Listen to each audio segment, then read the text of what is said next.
All right. Hello again, adventurers, and welcome to another exciting episode of The Legend of the Three Kingdoms. Yes, this is one of my homebrew D&D campaigns set in my weird, messed up campaign setting, specifically a Domain of Dread that I created that I desperately need to talk to my therapist about. And the people below me are the people that agree that my therapist is not paid enough to deal with me. That being said, announcer amendments. I do this thing every year called Daily December, and it is exactly that. I put out a video every day for the month of December. This will be my 10th year doing it. It's super fun. It's always interesting and weird. Last year, I started doing this thing where for the month of December on Wednesday nights, I don't run my regular D&D games. Last year, I just ran a different system every week, and it nearly killed me. This year, we're going to be doing something slightly different. I am going to be running 4 sessions in the month of December of the Power Rangers RPG. You can see the book of it right there. I'm going to be running 4 sessions of the Power Rangers RPG. Next week, because we have 5 Wednesdays this month, is going to be our session 0. I'm going to live stream it, so anyone that wants to tune in and see us kind of learning the system and building our characters and things like that is welcome to do that. And then for the month of December, we're gonna be Power Rangers. We have not finalized the cast as of yet. So next Wednesday, if you want to find out who's playing, tune in. Otherwise, my review of the latest D&D adventure book to come out, Dragonlance Shadow of the Dragon Queen, is live on my YouTube channel. Thus far, I have had positive interactions with it. But yeah, check it out. It's youtube.com/trainerjody. Yeah, otherwise, I think my brain just left me for like a minute and a half. Just no idea where I am, anything. I think it's time. Wow. I think it's time for us to return to the legend of the Three Kingdoms.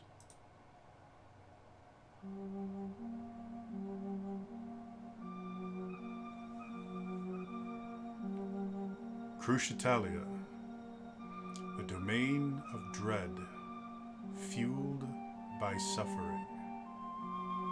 The party has been here for a fair amount of time.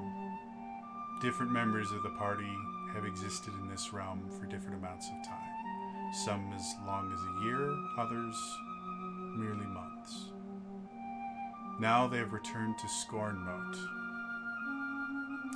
attempting to make their way to the Demise Tower, hoping they can find one of the generals of the Dark Lord so that they may remove some of his power. But stopping in Scornmote, they found the city itself is a giant crater in the center. While before the Cuckoo Crater, they call that BC, the town was run by the Church of the Dark Lady. Now, the former clergy from the church, which no longer exists, have kind of morphed into a policing force of sort. They keep the populace in line, collect tributes for the dragon who has not left their lair since the crater was formed. The party has been trying to figure out exactly what's going on. A figure from Argentis' past has somehow become connected with his dragon.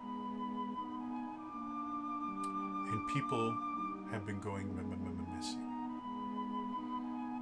Eventually, they hatched a plan using Relwyn in an attempt to infiltrate the clergy. But instead of infiltration, they met a new friend, Brother Balthazar.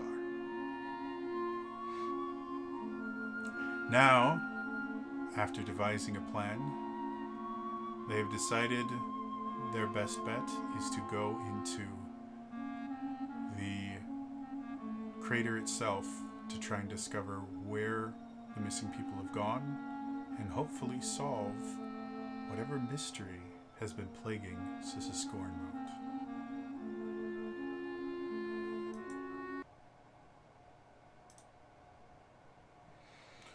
So,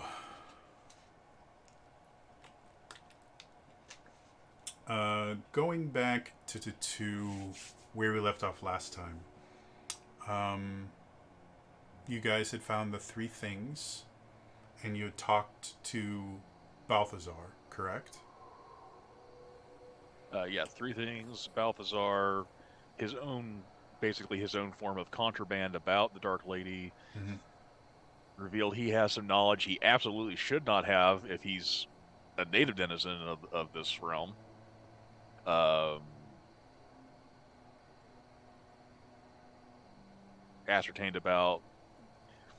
We basically were spitballing what could possibly have where the tokens for the things might be. Mm-hmm. Um, and we basically came up with the idea of Star Warsing uh, Vala, Liliana, and Argenta in as uh, prisoners to be cleansed. If I remember correctly, Okay. was that right? Yeah, effectively, my understanding was you guys were effectively going to be tributes. You were going to be sacrifices.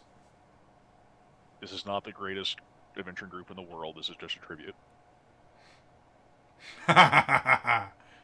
take take TM inspiration for that. I like that. I love that it took you a second. I saw the recognition on it hit you. Yeah, this is just a tribute. You really should have been there. Play the best song in the world. Tribute. My favorite part You of give that me a day, song. I'll make the pick of destiny in this D&D Beyond. My favorite part of that song has nothing to do with the song at all. It's the little bit in there where they go Scooby Doo, ba Scooby Doo, da ba Scooby Doo Doo, Squeedy Doo Doo, Squeedy Doo Doo da. Like I love that part. It's so cool. It's basically vocables and jazz. It's great. Is that the part where he goes rock, and then he just like starts belting out? Ah! Well, it comes at the end of. I think it comes at the end of like the bridge, because it's like they get real big and then it goes and then they both just like stop playing and you just get Right. bum bum ska boo boo doo ski da doo squiddy doo doo squiddy doo doo squiddy da da da, and it's it's Jack Black being Right. Jack Black. It's Right. amazing. The part I'm thinking of is where he goes, "Be you angels," and they're like, "Nay, we are Nay, but men." we are but Rock. men. Rock.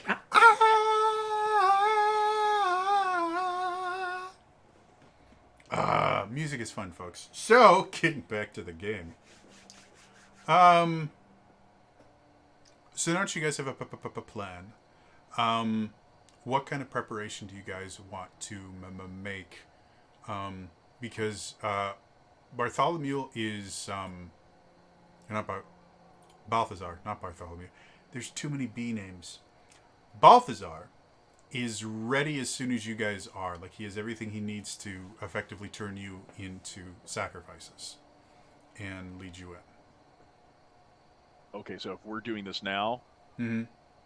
okay. Since we are actually now out of his enclosed safety cone of silence area. Yes. You can be if you want. Just Okay. understand being outside of it means being in Scornmount. Yes. So, Well, as soon as we do, he's just like Rowan's just going to be like, excuse me for just one moment, and it's like he just turns to a second, and he just has his back, and he just starts, and he's used a couple of them, but he's going to use another 30 seconds Okay. of the Pearl of Brief Discourse. Click it off, and he's basically going to tell the sheriff, so, we're going off to infiltrate, going down into a maze. We've made a new ally. His name is Balthazar. If he turns out to be a traitor, he's an enemy. His name is Balthazar. He gives a brief description. Hopefully we'll come back, and hopefully we'll have solved the mystery involving the dragon. Okay. You wait for a second. The pearl kind of chirps, and you hear the sheriff's voice come back. You realize you all are insane, right? I'll have my boys ready as soon as you all need some help, but be careful, and I'll have someone sitting by one of these pearls 24 hours a day just in case you need help, because it sounds like y'all need a lot of help. I think the sheriff will understand why I don't respond. Yeah. Because we may need this charges. Turn right back around. Sheriff's been notified.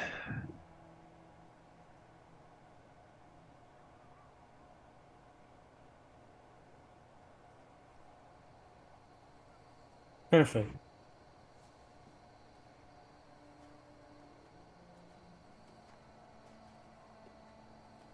So I don't know if there's anything else anyone else is going to be doing. Are we bringing them in shackles and fetters? What are we doing? Yes, that is the accepted way. Though generally not shackles. You guys you will hear be... Go ahead. clanking as Asuka puts them back in her bag. You need to be purified for being sacrifices, so we will dress you in robes and nothing but robes. I have some gifts with illusion. I can hide your equipment beneath your robes so that it doesn't look like you have anything for 10 minutes. So you will want to ensure this goes quickly.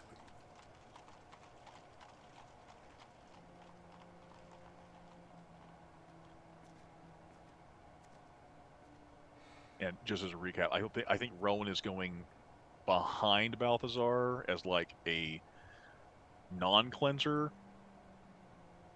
or is he also going in? Balthazar's understanding is all four of you are going to be cleansed, so that all Okay. four of you can go into the crater. Anyone who is not going to be cleansed doesn't get to go in the crater. Okay.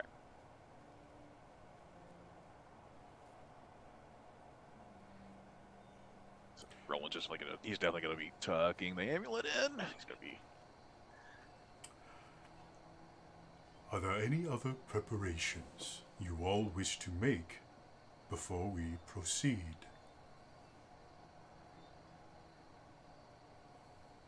So we can hide stuff underneath this robe, he said.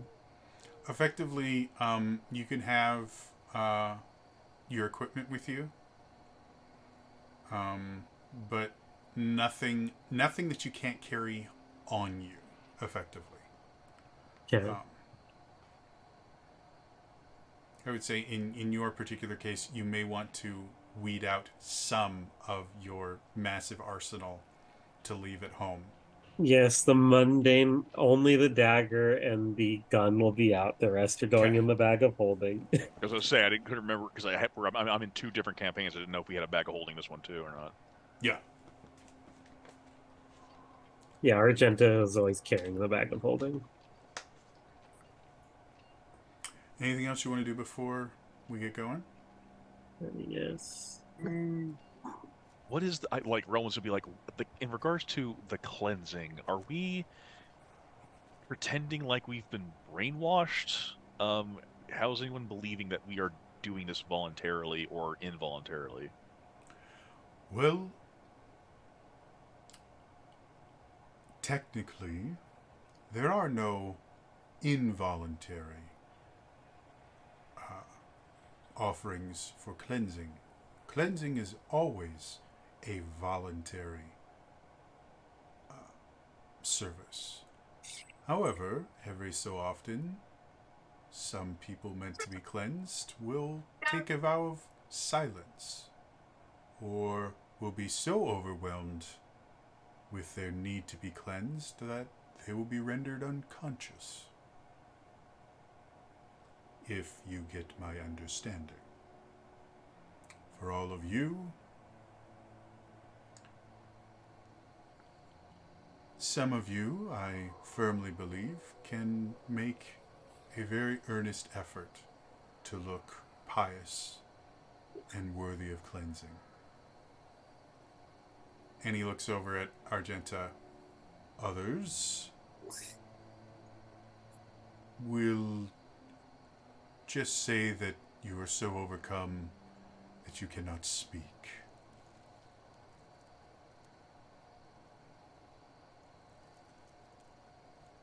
Does your spell just get the illusion that does it cover any other bases? Does it make them look like different people?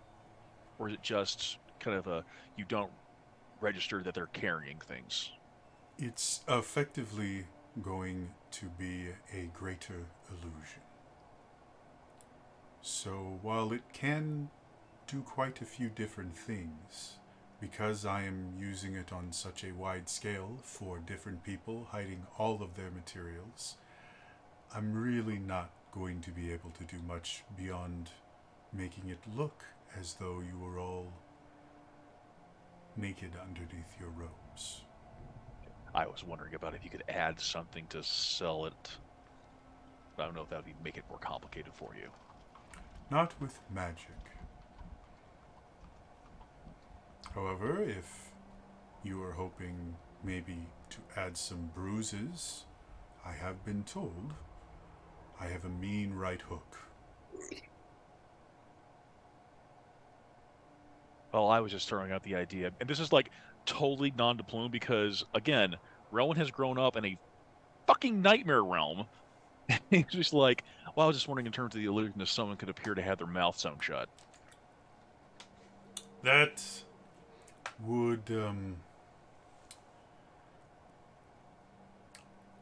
betray the idea of these being willing sacrifices. If it was self-inflicted. Maybe we avoid tying people's mouths shut. Fair enough. Do any of the rest of you have questions? No, I'm good. Very well. So he goes over to a wardrobe on the wall, and he kind of opens it up, and you can see some robes that instantly look very, very familiar to you, Lillian. The same kind of initiate robes that you used to despise. They're made out of wool. They're itchy. They take forever to dry. They always have that smell. Doesn't matter how many times you wash them, how much soap you use, they just have that smell. And so he gives one to each of you. Anything not covered by the robe will also not be covered by the illusion. So, jewelry, headpieces, find a way to secure it beneath your person or leave it here. Vala will remove her ring of mind shielding. Oh, we simple.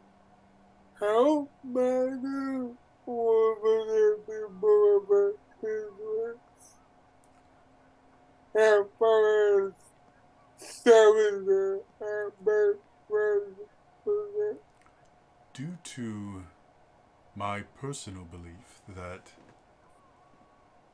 the people running the church now are not true believers, they tend to be very wary of people that wear their holy symbols. One of the reasons why I spend my time wandering the streets, preaching, instead of helping run a church. My recommendation, hide it beneath your robe. Is everyone ready? Yep. It will take us the better part of 15 minutes to get there.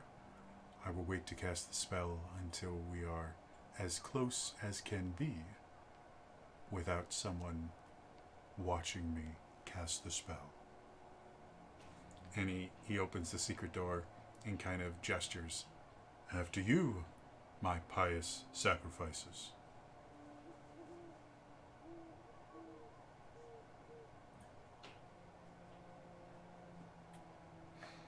So as you all ascend back into Scornmote, you are confronted with the same thing that has kind of been going on since you got here. Scornmote itself just feels heavy. The sky itself is still that kind of sickly green-gray of a sky before a heavy electrical storm.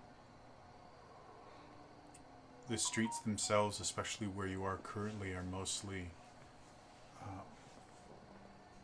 mostly deserted.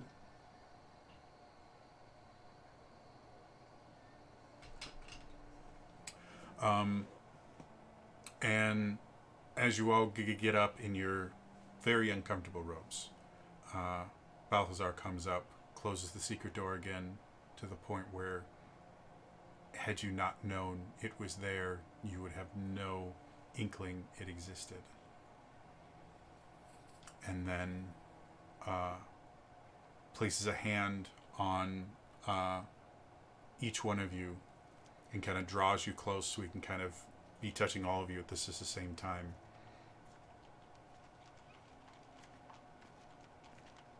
May the Dark Lady watch over and protect you until the day she wishes for you to join her. And then he starts walking.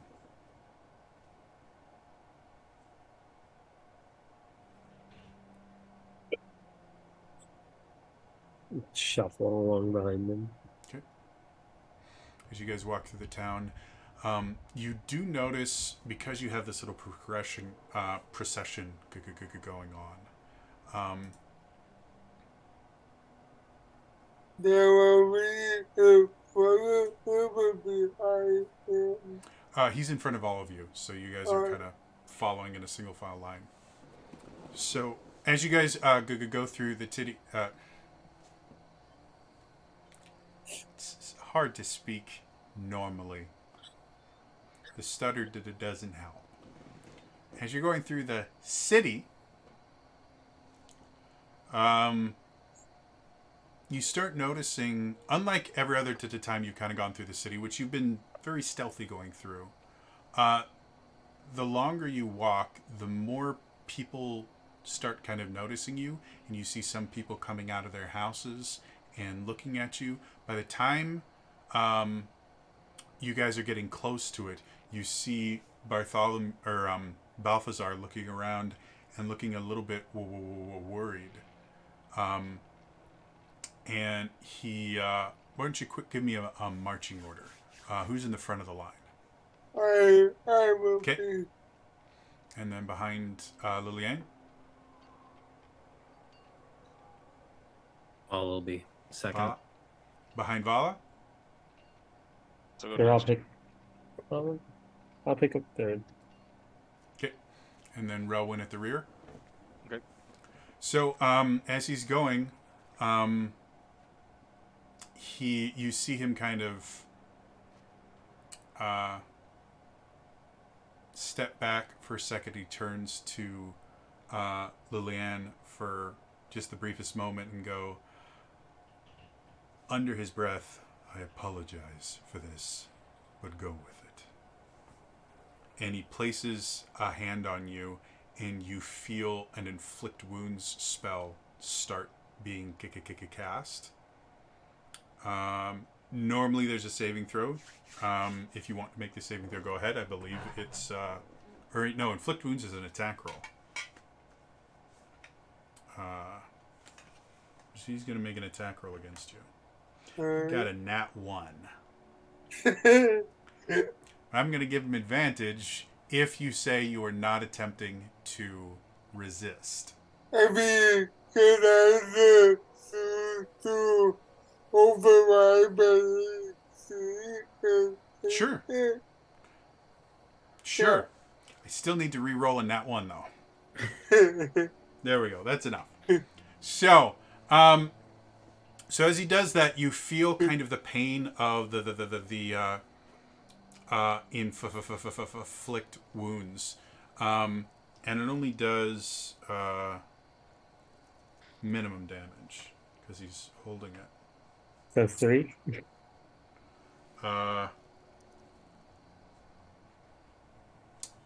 5 actually is what I rolled because I'm the person rolling. So you take 5 points of damage, and he goes, "Sister, are you all right? You look weak. Please give us some space." And you feel his hand on your back starting to kind of push you down to kind of encourage you to kind of faint.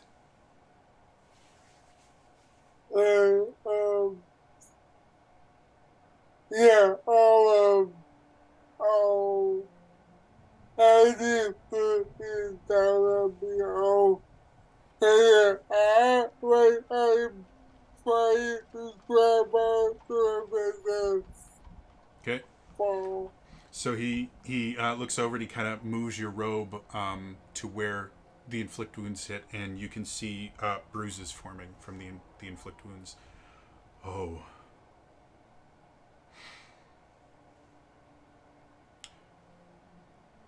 These wonderful people are doing the Dark Lady's bidding, and those that are against her are attempting to stop them. Look at this. And he kind of shows your bruised arm. There are forces at work here that do not want this purification to take place. Please, come here. And he gestures to all of you. We ask for the Dark Lady to keep these evil forces at bay.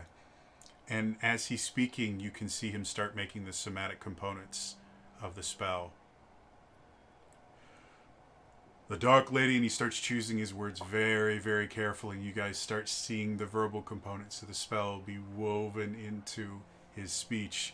But none will hurt these pious individuals while I am here. Those forces attempting to stop this be gone. And he's just getting louder and louder. You can see the audience kind of shielding their eyes a little bit and looking away from this immense show of power. And you guys feel the illusion spell kind of catch on. He goes, that was close.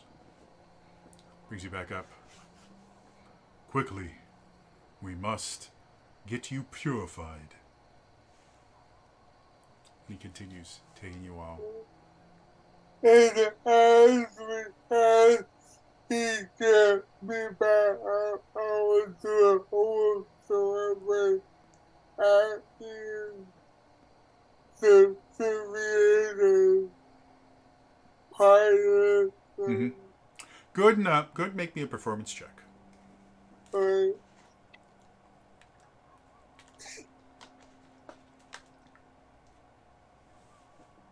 Say it's ironic that you got the exact number of hit points for the temporary that Roland gave everyone. No, that was gonna be my question. Whether we had I got it too. Okay. So as you get up, you really kind of lean into what he's saying, and the audience seems to believe you. Go ahead and take a DM inspiration. You guys are eventually brought to the crater, which, as you're getting closer, it both looks significantly larger than you expected, and yet somehow not as impressive as you think it should be. It's a strange kind of ambivalence that you feel towards this crater, and you can see little bits of smoke coming out of it.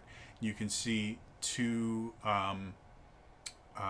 priests standing there, and they seem to be aware that Balthazar is coming, because you've created quite a crowd. And so Balthazar comes up and says, "Brothers." "Yes? What can we do for you, Balthazar?" "Well, I have brought people who wish to be cleansed in the name of the Dark Lady."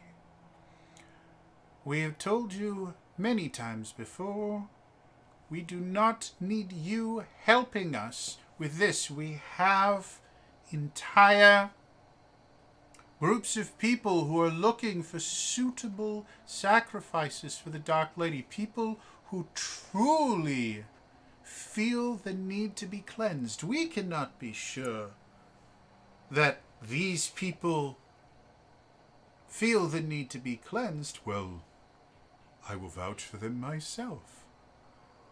Do you not believe that I would not put them through the strictest of scrutiny? Look, we saw on the way here a miracle of the Dark Lady. The evil forces were attempting to stop these pious pilgrims from being cleansed. And the Dark Lady gave me the power to remove the wound." And he shows your arm where the bruise was, and the illusion is covering it. "See? Now, we had a crowd see that this young woman was hurt." And you start hearing people in the world, "I saw that she was hurt. Yeah, me too." See? This is a sign from the Dark Lady. These people deserve to be cleansed. It is her will. Are you telling me you will go against the will of the Dark Lady? And who are you to tell us what the will of the Dark Lady is? We are the heads of this church. And what church is that? I see no church before me. All I see is a hole in the ground where church used to exist. And may I remind you, I have been here much longer than you. And you see them get closer and drop their voice. "Balthazar, you will keep a civil tongue. Are you trying to start an uprising here? I simply wish for these to be cleansed." "Fine. You and I will have a talk about this when there's not a crowd." "Of course, brother." "Yes, Balthazar." You see him smile. "These 4 wonderful, pious individuals have decided to give their lives to the Dark Lady, to have her reform them from their cursed, sinful nature and become pure in her eyes." And you guys are very roughly taken up in front of the crater. The first one comes in front of you, Liliane. And being this close to them, You again do not recognize them from any of your time in the church. Right. Comes over to you, places a hand on your head. In the name of the Dark Lady, and you suddenly see something sharp in their other hand. And you get the idea that they're going to attempt to stab you with a dagger that they're holding. What would you like to do?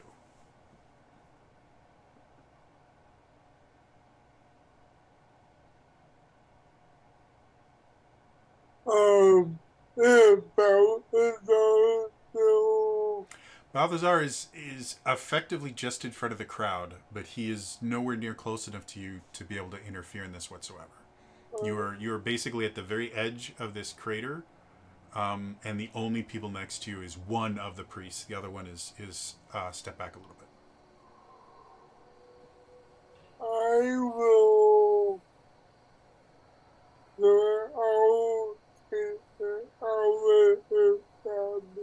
Okay. What is your armor class? Now do we still have our normal armor? You get everything. 16. So a 14 would miss. Yeah. So as the stab goes through, you can tell.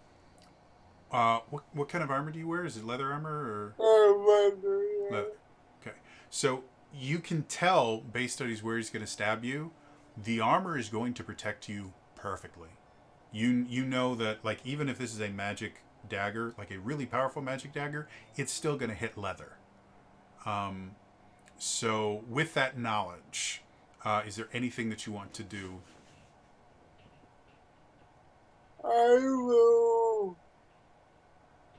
I will flip my way, suddenly flip my body, so it I was somebody else. Okay.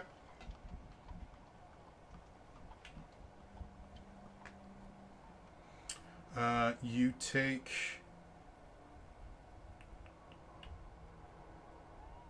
4 points of piercing damage, and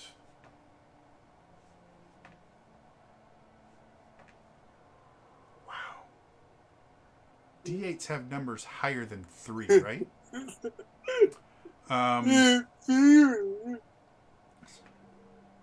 There goes one.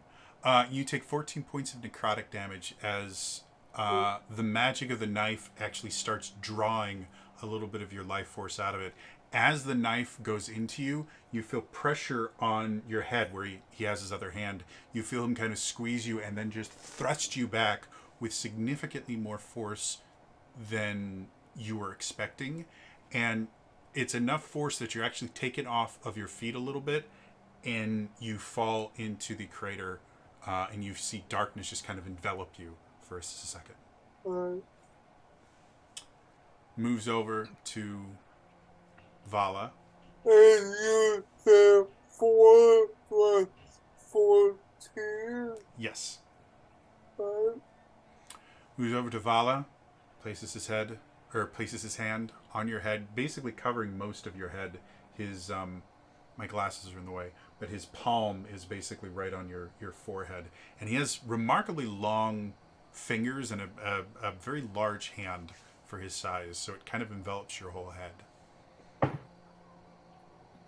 And you hear him kind of whisper a prayer. You see the glint of steel coming towards you. Is there anything that you want to do? No. I will prepare myself. Okay. What's your armor class? 17. 17. Well, he rolled a 16.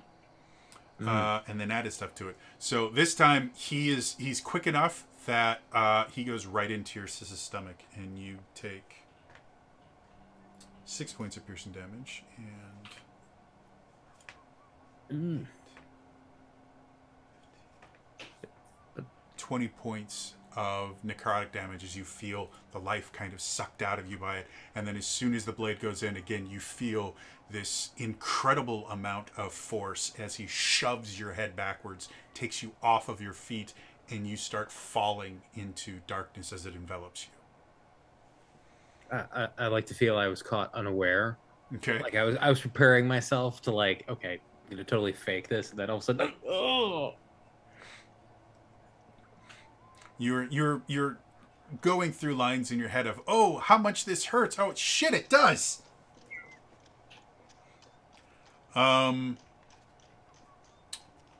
Argenta comes over to you because you're a bigger woman. His hand doesn't quite completely envelop your head, but it's still kind of an awkward thing. You see the glint of steel. Is there anything that you want to do? Sure. I would. There's only a somatic component to this, right? Because we're right at the edge of this pit. Yeah, So he's kind of in my square, you would say. sure. We'll say that. Um, I'm going to try and sleight of hand this. Okay. So that is a dirty 20 on a sleight of hand. And what exactly are you going to be doing? Like, are you gonna try and redirect the blade so it hits somewhere non-vital? Are you like what? How are you using the sleight of hand? Yeah, so it's going to be like he hits somewhere non-vital, but what she's doing is she's casting mold earth so it looks like the ground under her gave and she just falls into the pit. Okay, I like that. Cool. And you said there's only verbal somatic. I love that. I'm gonna have you roll me a stealth check to see if you can say it quiet enough that the priests themselves, because the audience is watching a spectacle. They're not going to notice you with a hand on your face, but the priest might recognize the spell. So you're going to roll me this is a stealth check. I'll give you 19. advantage. Oh, it's advantage? Okay, roll again. Oh, advantage on it because it's a cool idea. 19. 19, cool. Yeah, that's enough. He doesn't even realize that's what you're doing, and when the ground moves, like you can see him move, and he like thrusts his arm forward into air, and you see kind of a weird look on his face as you just descend into darkness. Rowan, he comes to you. Now, is it possible? Now, does Go he? ahead. Oh, I'm clear. When he brings me forward, is he like pulling forward, or is he? Am I being jerked forward? You all were basically just placed at the very edge of this pit. So when he comes over, you're not moving. He's moving to you. He places a hand on your face, and then he maneuvers himself close enough that no one can see that he's shoving a dagger into your stomach. Okay. When he comes close enough, just before he's about to put his hand on your face, you look at him, and you recognize him. When you were much earlier and younger in your faith, there was a traveling priest that had come to Meisenford to spread the good news and things like that. And you had a conversation with him and had immediately realized that at this point you were very early in your kind of skepticism of the church and everything like that. So you weren't trying to figure out if he was a quote-unquote true believer or not, as much as the more you talked to him, the more you understood that he'd never read any religious text whatsoever. And you were you spoke to one of the other priests that was your mentor and mentioned that something seemed off about him, and you were basically the person that revealed him to be a charlatan. And so when he comes over... Oh, I revealed him to be a charlatan. Yep. Indirectly, like, technically it was your mentor that made it very clear, and he got tarred and feathered and chased out of town. Okay. So as he comes over and he begins to put his hand, or he begins to reach up to put his hand on your face, you can see in his eye a split second before his hand starts to move, you see the kind of flash of recognition. What would you like to do? Crap. Okay, so I'm going to presume I have an instant to do this. Mm-hmm. Everyone else fill in. I'm gonna like. It's like I think it's like so. It's like that instant recognition. Like, Mm-hmm. hey, you. Huh? Yeah, it's as he's coming forward, like you didn't recognize him until he got close enough, and it just clicked in your mind. You're like, something about this guy seems weird. And then you just remember a conversation you had with him where you were asking really, really basic stuff. And Okay, so I didn't point him out going faker. Someone else went like, hey, yeah. Mm-hmm.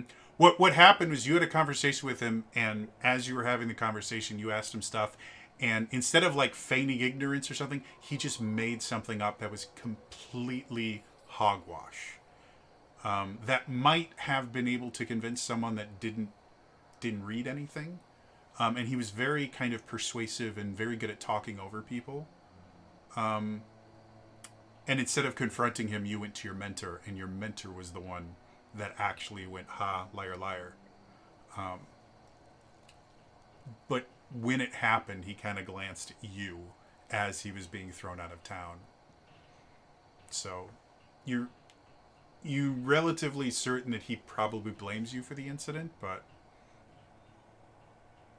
so that brief moment of, oh, you see his eyes widen and he hesitates for just a moment, whereas every other one he's just gone up and choom, choom, boom, and was done with it. Okay. In that instance of recognition and realize, oh, this is probably going to be bad, Relwyn is just going to, I want to be absolutely sure on this. Yeah, he's just going to, he will scream out, I don't want to blow out speakers. Okay. Dark Lady, take me! And he's going to grab him, he's going to cast Vampiric Touch Okay. and take us both in. Ooh. Okay.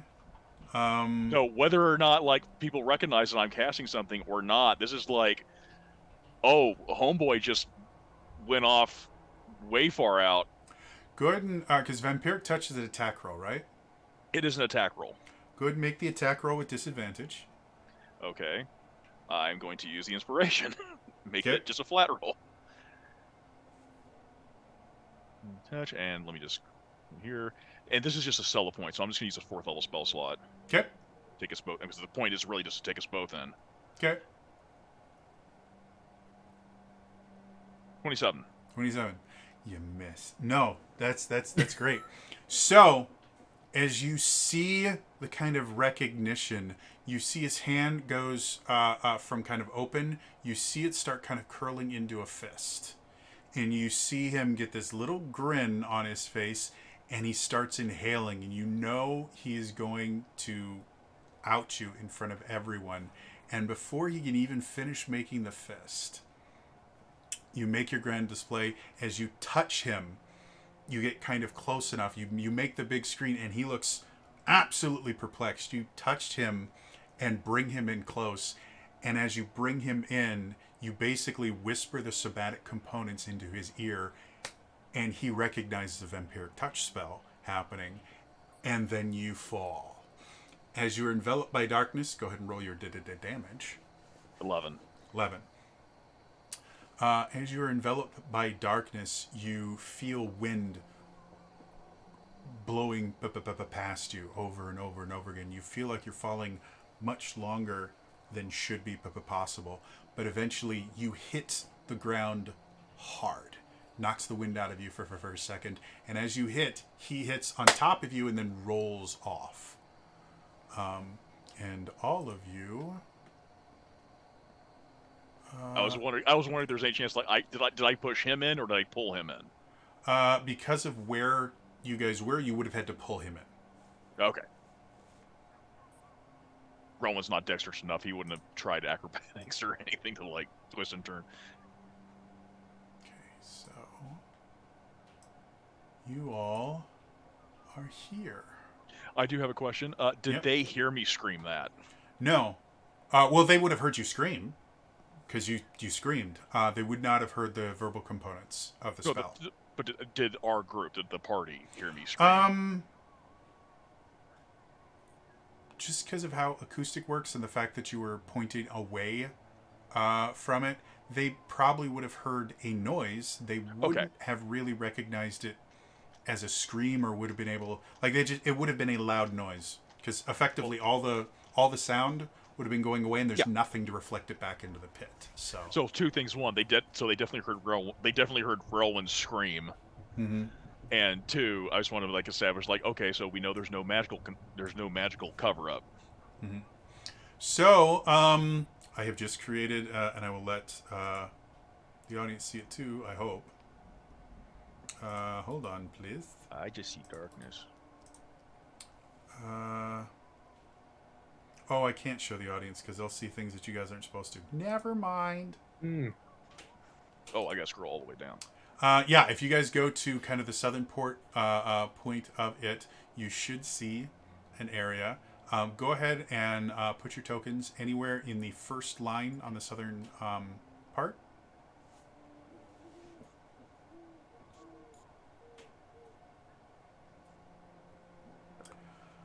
So the rest of you are already down there. Surprisingly enough, despite the fact that you hit hard ground, none of you took any sort of fall damage. Like it hurt when you hit, but it wasn't enough that you feel like you did any damage to yourself, which again seems really weird. You guys were falling for like 15 or 20 seconds. That's a big fall. You all were kind of expecting to take some, and you didn't. But as you all are kind of chilling there, you hear kind of a louder noise from up top, and then you watch and you see as Rowan hits the ground with a friend. And the friend hits the ground next to him. Go ahead.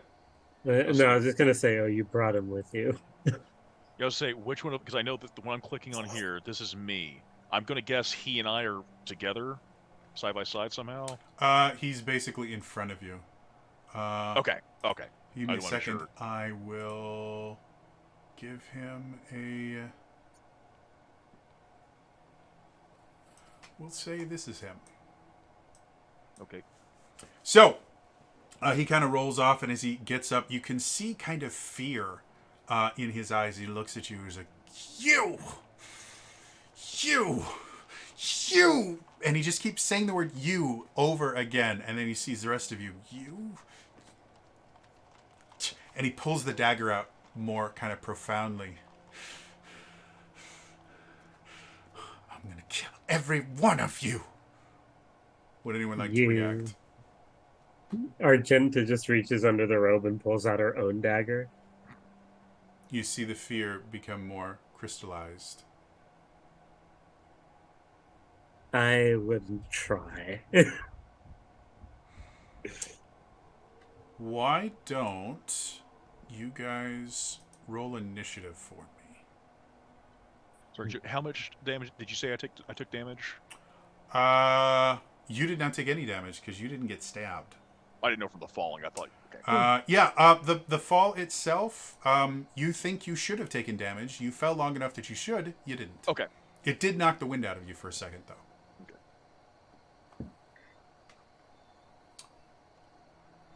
All right.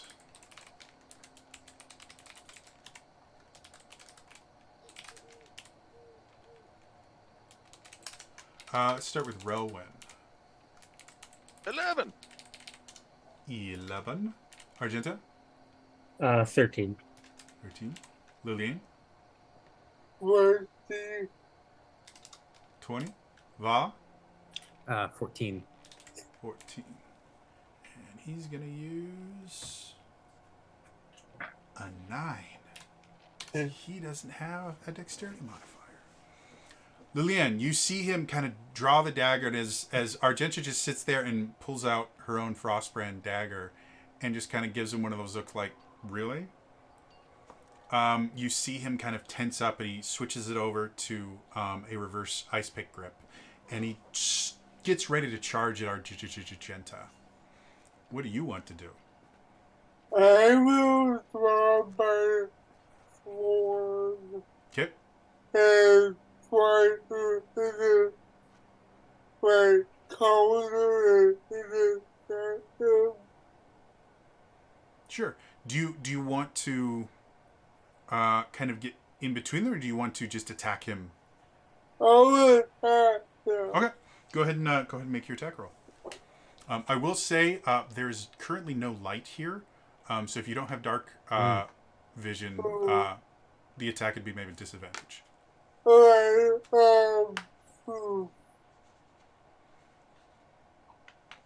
I am about to activate my lazy right. Okay. So at that point, you effectively have a torch. So you're fine. So go ahead and make the attack normally. Then. Alright. It will be a...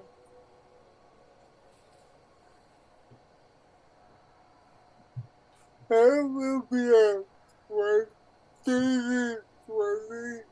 Okay. He seems wholly unprepared for you to draw a sword that glows and stick it into him. Go ahead and roll damage.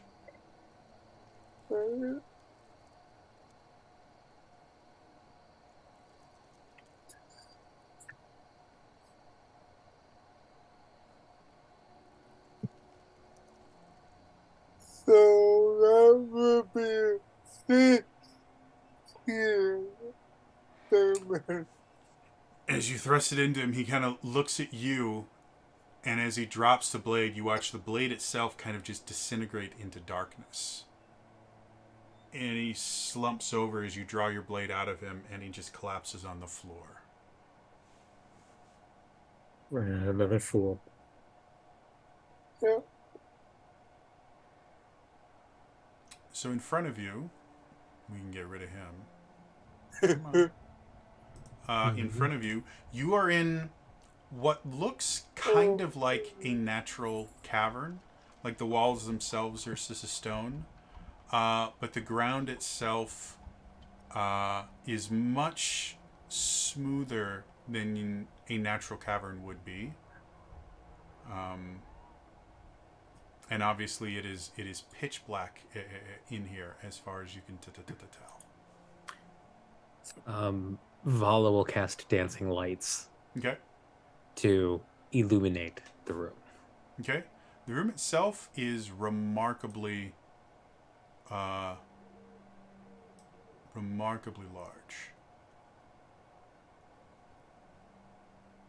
That should do it. Did I just cover that up, or did I reveal it? You covered it. Covered it. Cool. I hit reveal area, so that was cool. Let's try this again.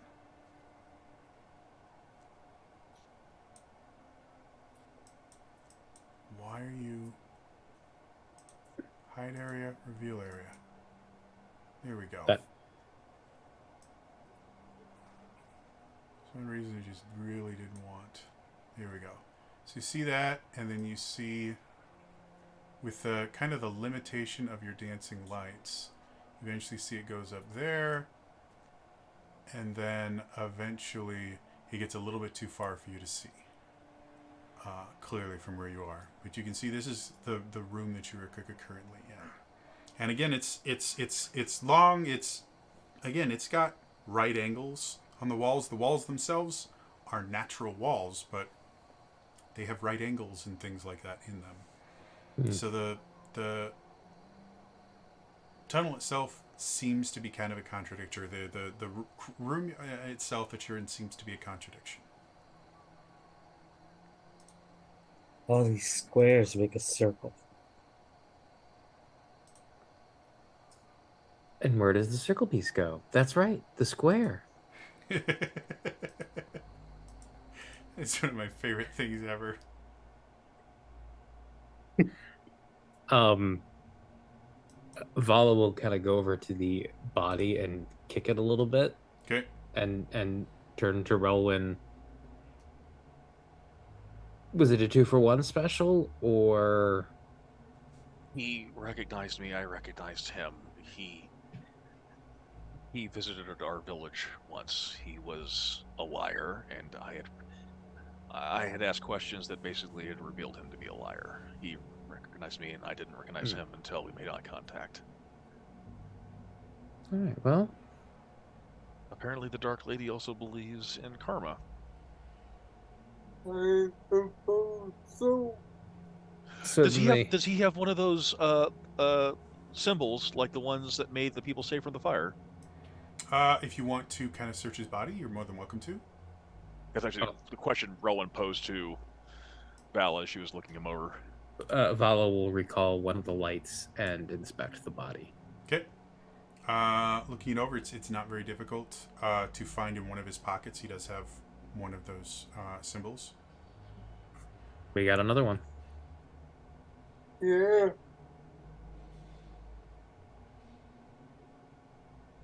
I'll hand it over to Relwyn. Those are useful.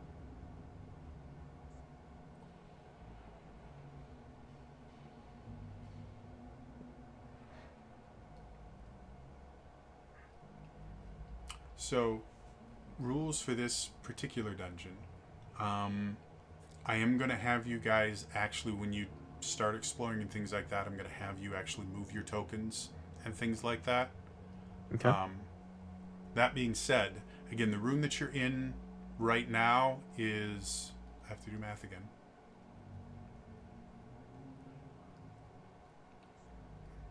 It seems to be roughly about 50, 60 feet deep,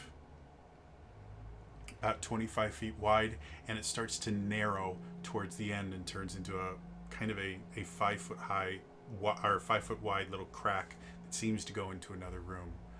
And on the right hand side, relatively far down, there seems to be an opening that goes to the east. What would you all like to do? Well, for I'll say before we go any further, I know at least two of us will die. Do we want to heal up? I mean, I could use a little bit of healing.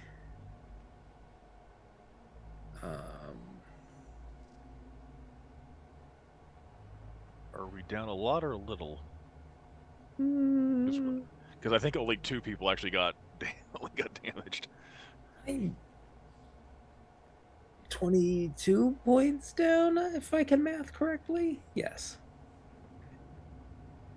I'm at 108 out of 130. On a scale of 130, I'm about a 108. Give or take. Scott, are you still with us? You look paused on my screen. I'm betting he's paused. We may have lost Lillian for a second. So we will keep going. And then when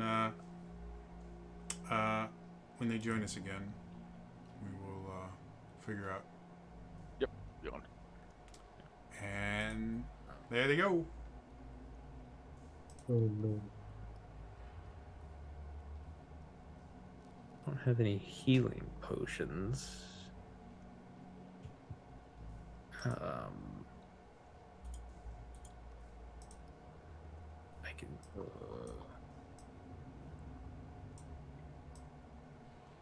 There we go. Just shift you over. Oops, that was the wrong one.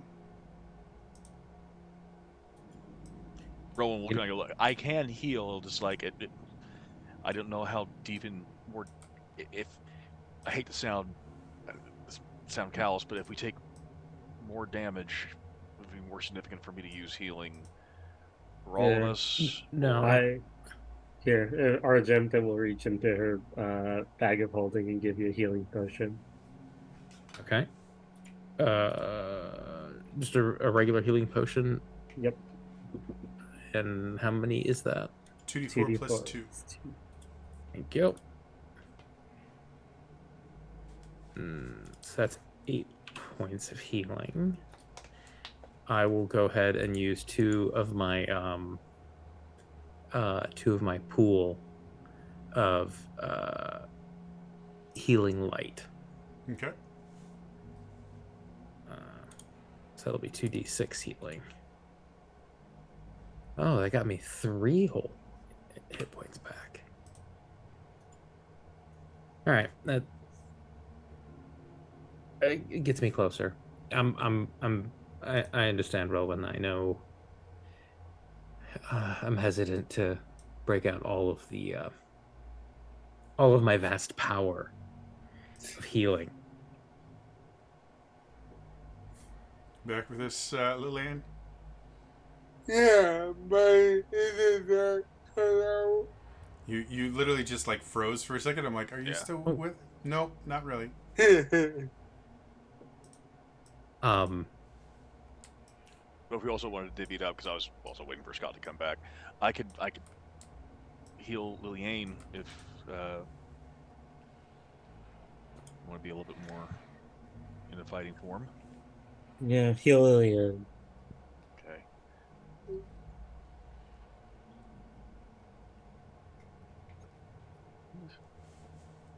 Argenta, do you have other healing potions?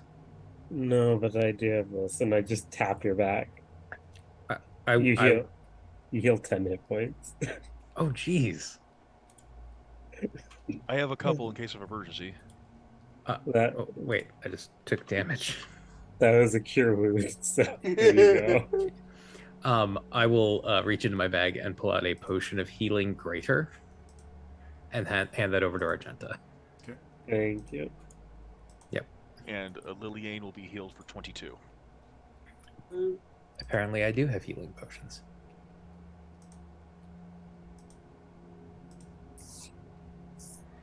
All right, so now that you guys been all touchy-feely, what do you guys want to do? Again, there's a large room in front of you. I don't know if you were here when I mentioned this, Lillian. Because of how this dungeon is designed, I am going to ask you to actually move your token whenever you're just exploring. And so wherever your token goes, I'm going to assume that your character is actually walking over that square.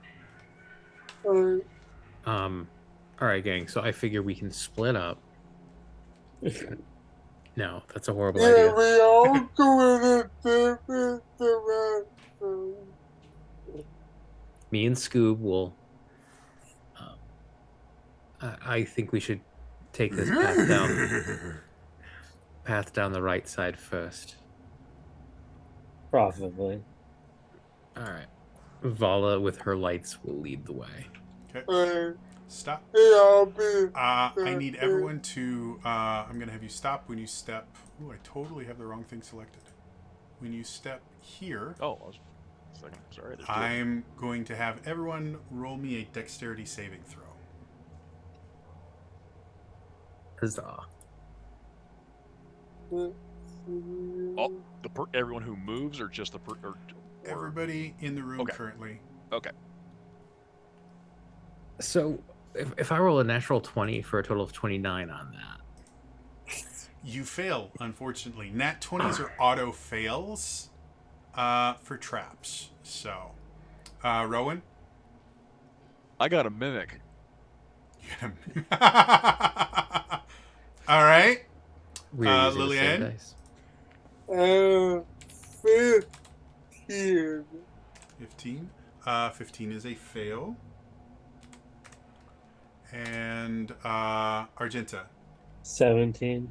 17. 17 is a success. So anyone that succeeds, you take half damage. Anyone that fails, you take full damage, unless you have evasion or something like that. Vala, as you move forward and you step on the ground, the square that you step on, something about it feels different.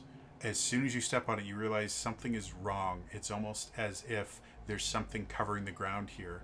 but looking at it, it looks identical. There's nothing that would indicate there's something there. But then you suddenly feel this rush of magic, and you see this tiny little speck of red appear in front of you, and then a fireball erupts. Oh, it's fire. Okay. Yeah.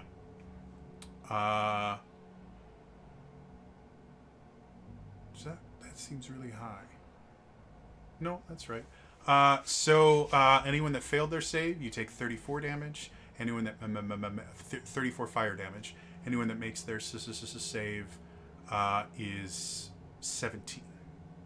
Now, the hilarious thing is I'm glad that guy made me pull my dagger, because now I'm resistant to fire. So I take 8. Okay, And same for Relwyn. Relwyn's a tiefling. He is resistant. excellent. So you guys kind of watch, and Vala kind of knocks you off your feet a bit. And as you look, you can see the ground where you stepped is now wrinkled. But as you look at it, the wrinkles just kind of fade away. That's interesting. I will point that out to everyone else, so Just everyone patting. else can see that. Well, clearly, maybe I shouldn't be leading. Or more, just whoever's capable of seeing traps. I mean, that was some arcane bullshit, and I do not have the ability to see arcane bullshit. Well, It occurs to me that people who were sent down here are meant to be cleansed. cleansed with fire? Cleansed as in maybe they're not supposed to make it out. Is this your cult, Vala? I'm sorry? Is this your cult? No. Cleanse with fire? No, they are abusing the gifts of my lady. Vala will reach into her bag and pull out a wand of magic detection Okay. and crack the stick and start sweeping the floor looking for other magical traps. As you kind of sweep over the spot that you just uncovered, you do see... Yeah, that's how that would work. You do see a perfect square that just kind of glows faintly, where the fireball came from. But it doesn't show any... It doesn't show any spell effect or anything radiating from it. It effectively looks like a magic item. Okay. If you would like, I could cast that I can cast detect magic as a ritual if Well, I've already we got ever need- this. if we ever need to. I've already got this going for next. Detect magic, I think, lasts for 10 minutes. Mhm. So we've got this up now. Let's carefully move across the floor. Okay. So So, do you want to see me if you have that? well, I can sweep for magical traps now, but if there are any physical ones, I will, unless anybody else wants to come with me, I will keep sweeping the wand looking for any other traps that are magical, and I will be on the lookout for traps as I proceed forward. And I'll say where the F is. That's where, and again, that entire square is just kind of glowing as Got you it. kind of pass over. Yeah, I'm gonna avoid that square. Okay. Even though I'm sure it's been used at this point, but I don't want to take any chances. Yeah, move to that square. Moving to that square. Okay. Jehovah. It starts with an I. No. I would say with how kind of closely you're looking, you're not going to see much beyond about 10 feet in front of you as far as magic is concerned. But you do notice there something is glowing, and right there, Mm. Where I just moved. right as Rowan walks. Rowan, no, you guys, you need So- to follow in my footsteps. So as Now, Rowan would he steps be able on to it, warn me in time since he's looking?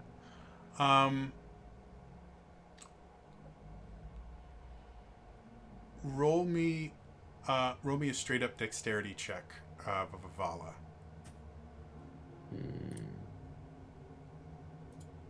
Let's see if you are fast enough to go, no. 18. 18. 18's good. So right as you're about to step onto it, Vala goes, no.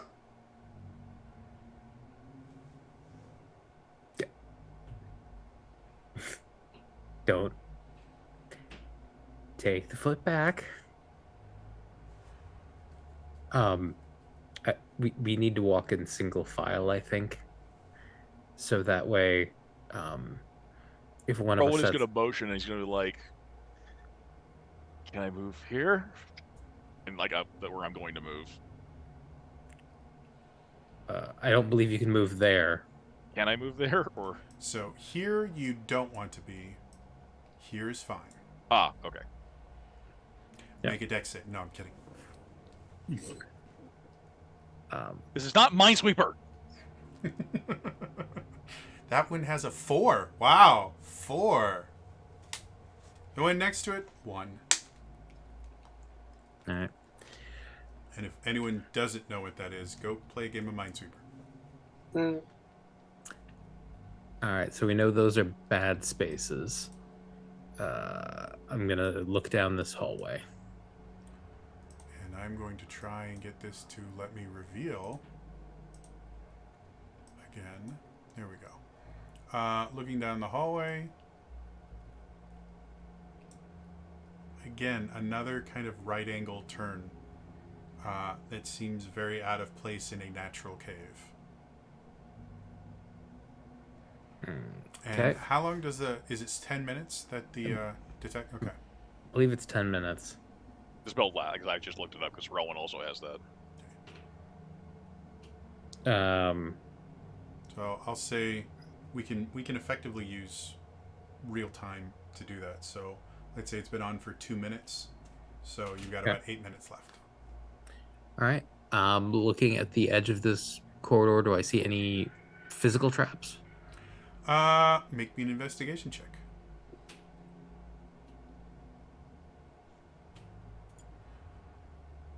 That's an 18. 18. As far as you can tell, it looks. You don't see anything that would betray some sort of a trap. Okay. Then I will proceed down the hallway to the corner. Okay.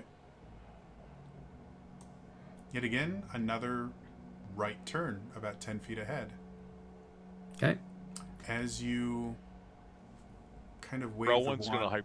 Go I ahead. should say Rowan's going to hypothesize, like, as I was talking about earlier, I think this place is meant to, basically, if they're manipulating and giving the false narrative of the Dark Lady, this place, this test, this cleansing might involve just inflicting arduous amounts of pain upon the people being cleansed.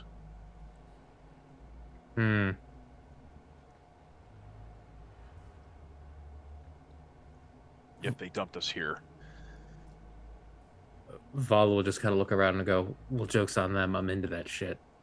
And then take 10 steps Before forward. you step forward, Mm. what I was about to say is you kind of brush it around. There's nothing you can see on the ground or anything like that, but the west wall at this corner gives off a slight glow as you run your wand to detect magic. So Okay. right The west here. wall, the corner. Yeah. Yeah, right there. Okay. I will point that out to everybody.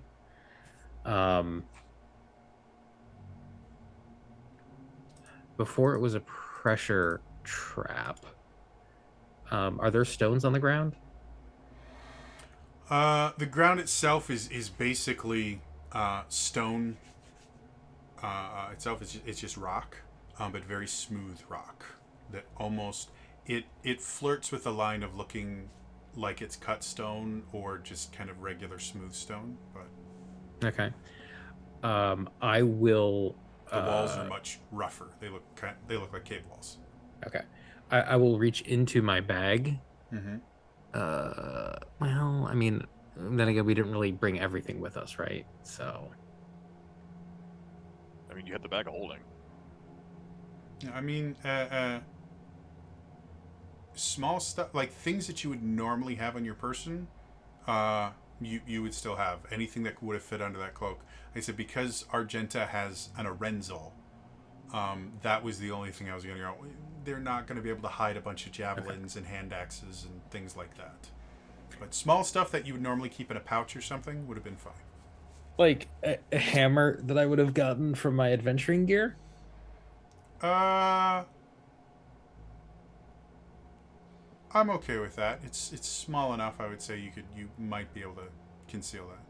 Sorry, I think there might have been a misunderstanding. I was working on the premise that if anything of too large a size, we could have had smuggled in through the bag of holding. Is that not the case?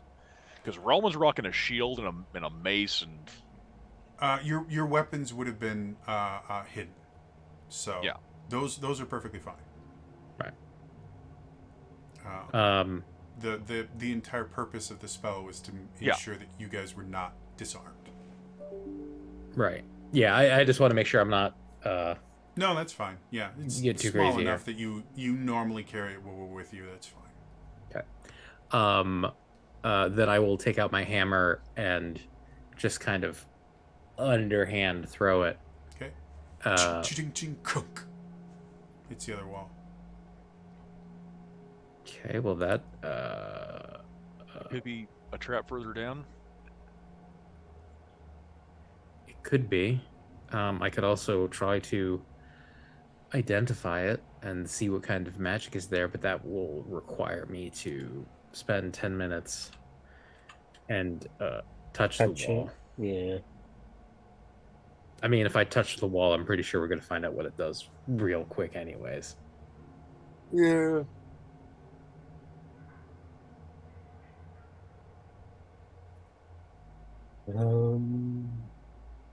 We can go back the other way and see what's behind tunnel number 2.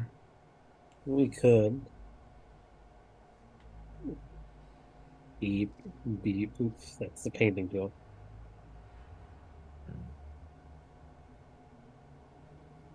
Please. Oh, why is there a red line there now? Because that was the painting tool. Oh no. Alright, so reverse. A red lightning bolt suddenly appears. Well, I'm gonna regret this. You guys back up a little bit, and Vala is gonna go and grab, very carefully and slowly, almost imperceptibly slowly, go to pick up her hammer. Okay. As you reach for the hammer, you get closer. Your fingertips touch the edge of it. You can feel kind of the smooth handle. Your fingers close around. As you drag it, the sound of the metal head of the hammer scraping across the stone echoes throughout the cave, much louder than you think it should be. As you finally bring it back, nothing happens.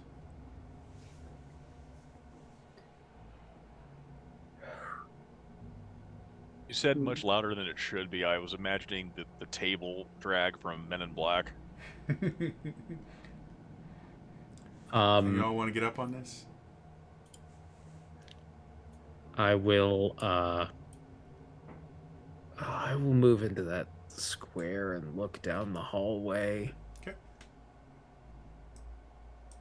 Again.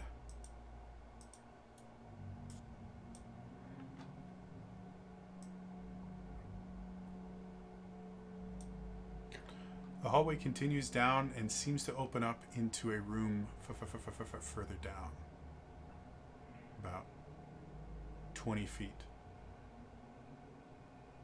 I will turn back to the others and let them know what I'm seeing. By looking at the wall without touching it, can I tell anything about what the magic in the wall does? Looking at it, again, the wall itself is glowing in a perfectly square shape that doesn't fit with the wall.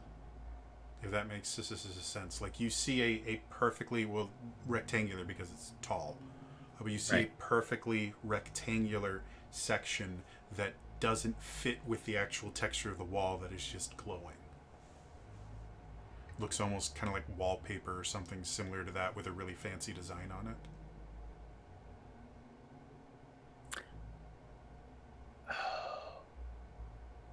I didn't throw the hammer at the wall. I threw it. Technically, it impacted the north wall because you were Yep. just throwing it, so it didn't actually touch the west wall, which is the thing that's glowing. But ask, Vala does the was- wand operate like the normal spell? Like, can you identify what type of school the magic is? Normally, yes. If Absolutely. it is a school of magic, it will. This is not glowing as if it is a magical spell. It is glowing in the same way that if you pass it over like a +1 chainmail, it would just kind of glow, showing that it is a magical set of armor as opposed to a regular mundane set of armor. Does that make sense? So yes, it's glowing, but no, we can't. No, it doesn't say. It's evocation, not giving illusion. off a school of spell. It's effectively showing as if it is a magic item. Okay.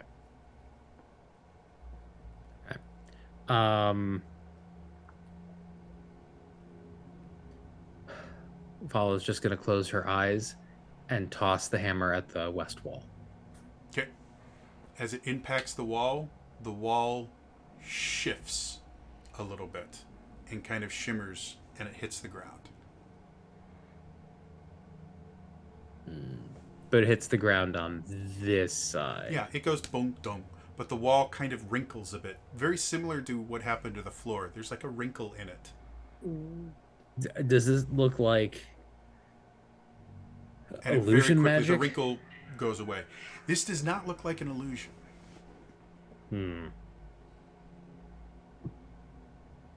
I'm Because illusions basically, once you touch them, they effectively become translucent because you can tell it's an illusion and the magic no longer affects you. It literally looks like the wall, the image of the wall, kind of wrinkled, like a carpet that you accidentally stepped on and moved it a little bit or something. okay. I'm gonna pick up my hammer, put that back Okay. in the bag, Okay. and then I'm going to investigate the wall, looking to see.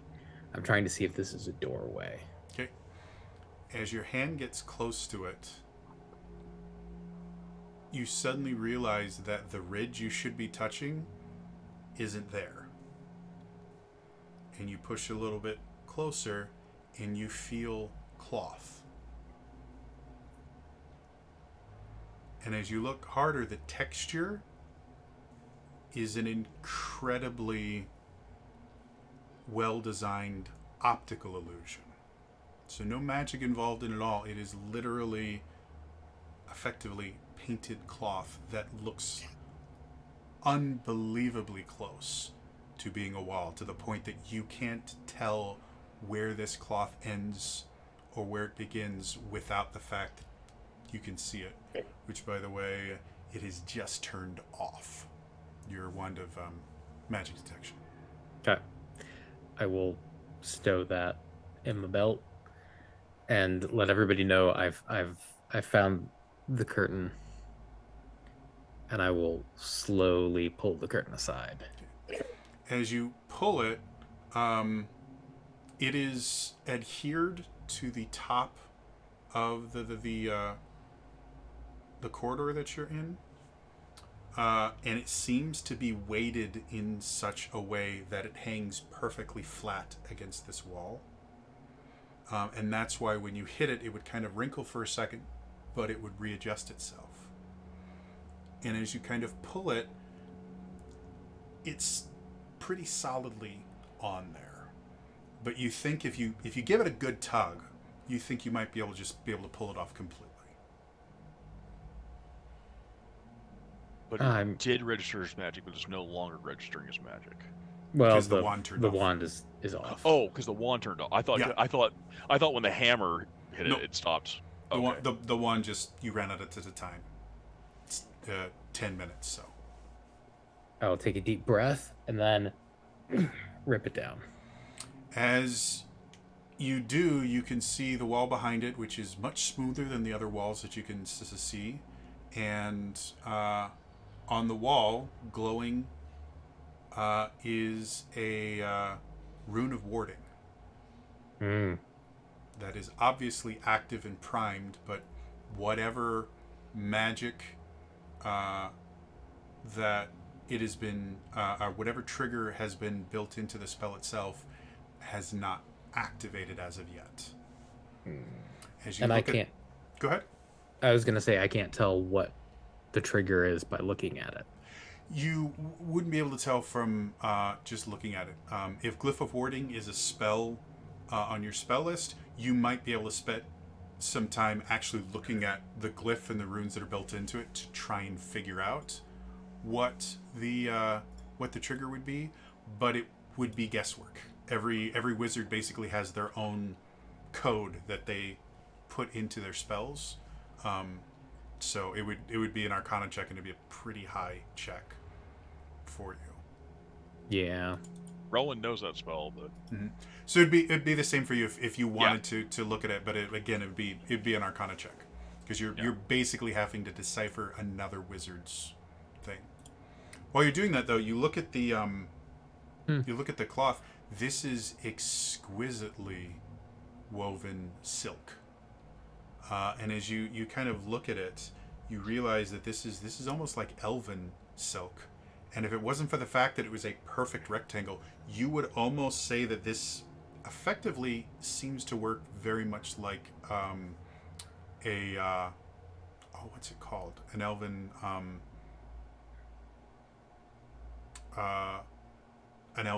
cloak that I can't remember what the magic item is called now. Cloak of Elvenkind. Cloak of Elvenkind.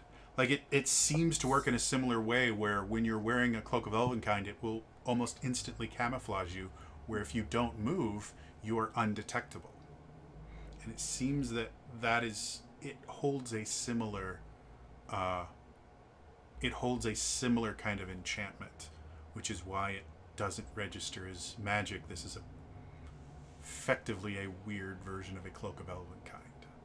I'm rolling that stuff up Okay. and sticking that in my bag. Okay.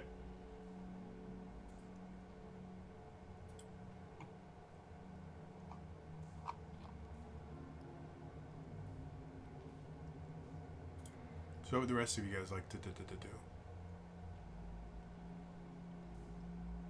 Argenta's just peeking around the corner. You good? At this point, you can see a very large glyph of warding. Like glyph of wardings, unless they're specifically designed in a way to be hidden, they're rather blatantly obvious. They glow. They give off kind of a magic feeling to them.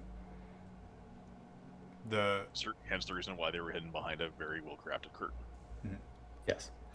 So yeah, I pointed out to everybody as I'm rolling up my curtain of Elvenkind.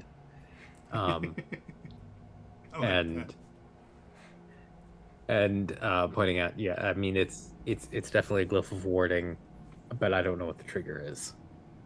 I bet if we keep walking down this hallway, we'll find it real quick.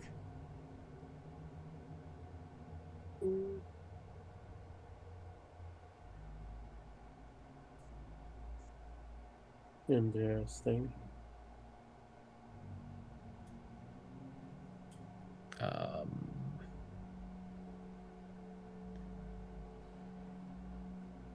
I'm gonna walk down the hallway. Okay. Give me. I'll tell the others. Give me count to 30, and then if you don't hear a boom, probably come one more at a time.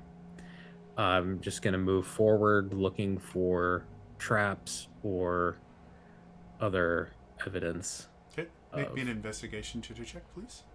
Yep. Looking for trap magic. I'm just waiting for the other mini to move because I'm keeping our marching order. 21. 21. Looking around there, it's rock with more rocks. You know, you're not really seeing much of anything. As you get close to the room itself, you can see the room. Before you get into the room proper, there is kind of like a lip that is almost imperceptible before you get into the room proper. But beyond that, it's rock. As far as you can tell, you don't see another one of these kind of curtains anywhere. But what you've effectively learned from this is because they are not illusion magic, they are literally just optical illusions. The only way you could really tell if one was there is either a detect magic spell or physically trying to touch it, because they are still flat. Right. But as far as you can see, you have not, like, do you want to touch the walls, or I'll let you decide that. I'm not gonna actively try touching them. Okay. I will say, as I'm moving the lights around with me, Mm-hmm. I will keep an eye out I'll keep an eye on the shadows. Okay. And basically, a three-dimensional object will have shadows that move, whereas a two-dimensional object won't. Very much. I will say, just with the properties of the Cloak of Elvenkind, they are a little bit designed to deal with that. Specifically, the kind of rules of the Cloak of Elvenkind is they are indistinguishable from the real thing unless you move. Got it. I'll say if you're specifically looking for it, I'll give you advantage on a roll to find one by using those, but I won't say it'll automatically tell you. Man, if only we had like a big long stick or something, Mhm. like a javelin. As you look into the room proper, again you see this one even more so. Like, this is exactly 20 feet wide by 25 feet deep. The walls have a very distinct right 90-degree angle corner. Like, the room itself is exactly 20 by 25. And the walls look natural other than the right angles. Yes. Okay. I would say these walls look smoother than the walls that you're dealing with right now. The walls in the room look a little bit smoother. The ridges aren't quite as defined. The room itself is almost blatantly different. I will step into the room. Okay. The ground feels strange, but nothing happens.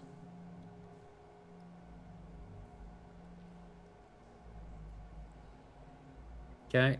I will take another step into the room. Okay. Ground's still there.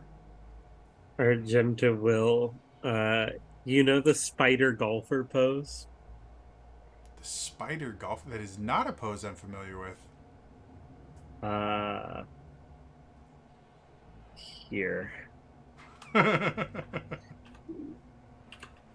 If you Google golfer's spider pose, you'll see exactly what I'm talking about. Yeah, I just looked it up. Yeah, I literally just Googled that. Good God. Oh, I see exactly what you're talking about. Yep, okay. I know Yep. exactly what that is. All right. That is going to haunt my nightmares now. Rowan, as you step into the hallway, you all feel a sudden kind of rush of magic. And I need to figure out what the save is for this particular spell. So hold, please. Now, does this happen with 2 of us in the hallway and 2 of us out of the hallway? Yepers. Okay. The trigger was everyone in a straight line. Oh, possibly.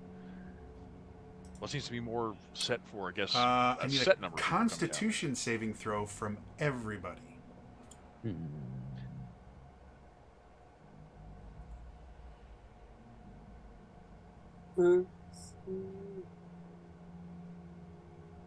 So start with Rowan this time. What you got? 14. 14. That's a failure. I have to roll really high if I'm gonna get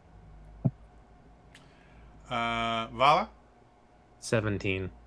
Or actually, Vala, where you are, you don't actually need to make you make your save, by the way, but you're actually a little bit too far. Oh, no. Never mind. 5, 10, 15, 20, 25, 30. No, you're just barely outside of it. Everyone but you needs to make it. It's all right. Argenta? 24. 24. You fail. Lillian? 23. 23. Okay, so Relwyn does not make it. Lillian and Argenta do. And I need to roll.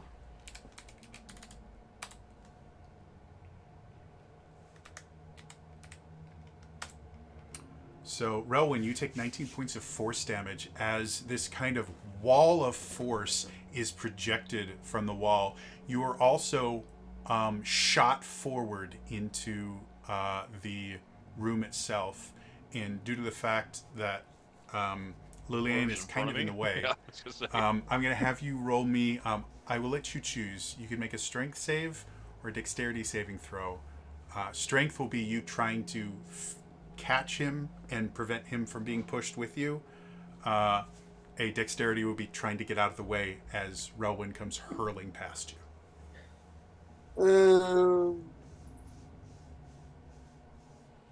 I'm about to come flying through like Jazz from Fresh Prince of Bel-Air. Ah! You say save Save. So it's either a dex save or a strength save. I will do it, man. Go for it. Give me a saving throw. That would be an 18. 18. Not quite enough to get completely out of the way. You're still dragged about 5 feet forward, but you are not taken with him. Relwyn, on the other hand, you are launched into the room and land on top of Argenta. As he lands, you guys hear this kind of popping sound. And you see little bits of dust kind of explode all around, and the ground beneath you just and crumbles, and you all fall 30 feet. As you fall, though, you impact this weird gelatinous thing, and you don't make it all the way to the ground. You're about a foot off the ground when you stop. But as you guys kind of look around, you can see you're all kind of in this gel. And then you start realizing your eyes are burning, your skin is burning, and the gel itself starts to move. I would like everyone to roll for initiative. Son of a bitch, did you really throw a classic monster at us? Why would you assume I would do something like that?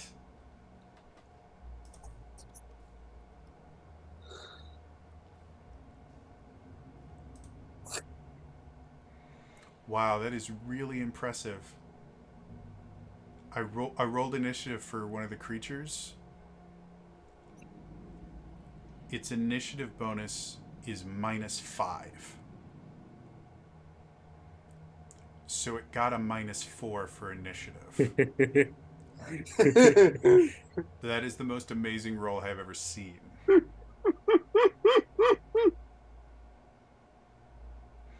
So we're going to start with Rowan. What'd you get? 8. Let me turn on our combat music real quick here. Vala? 20. Argenta. 18. Okay. And Lillian. 9. 9. Impressive. So as all of you are in this kind of mess, except for Lillian, who just watched the floor drop, and they all dropped 30 feet, and you can see the kind of top of this slime is about 5 feet above or below where the ground used to be. So you are kind of above them, looking down. The first thing that happens is you guys feel kind of the slime around you start kind of moving and shaping, and it tries to slam. I'll just do a d6. Vala. Vala, you see the slime kind of goes around you. It tries to slam you into the ground.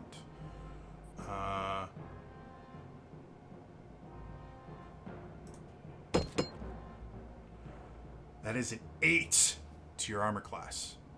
That does not hit. So as it tries to slam you into the ground, you just kind of put your hands down, and you feel the pressure around you getting closer and closer and trying to force you, but nothing happens.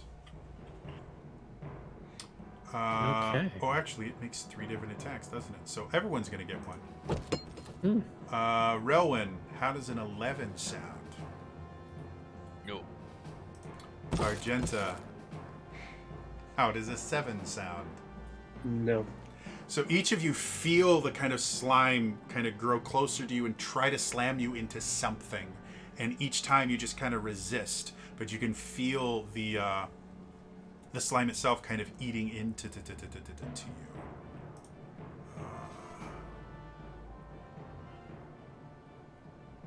And I just have to see.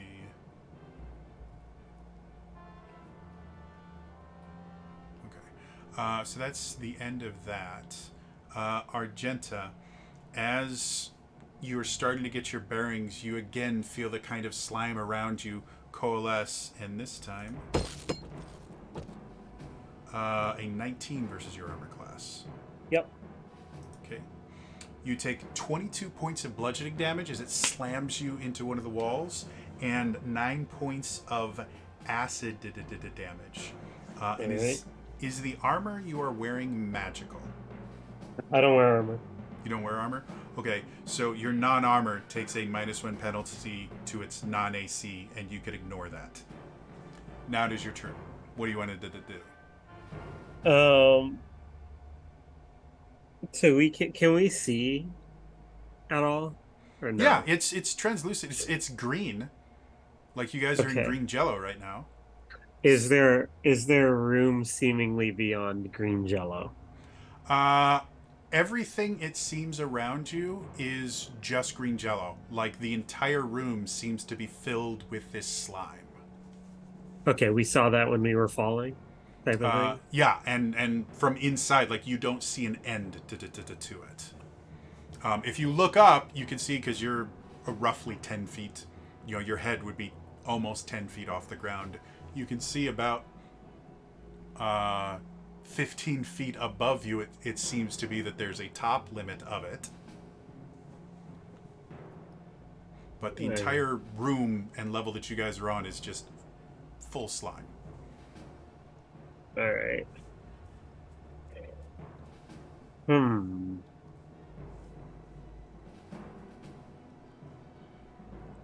What would Argenta do? Well, because I mean, even if because the whole room fell in, right? Yeah. You can see bits of the floor that used to be there that are slowly dissolving in this slime. So like the only place that's safe would be over here, kind of. And that's 30 feet above you. Yeah.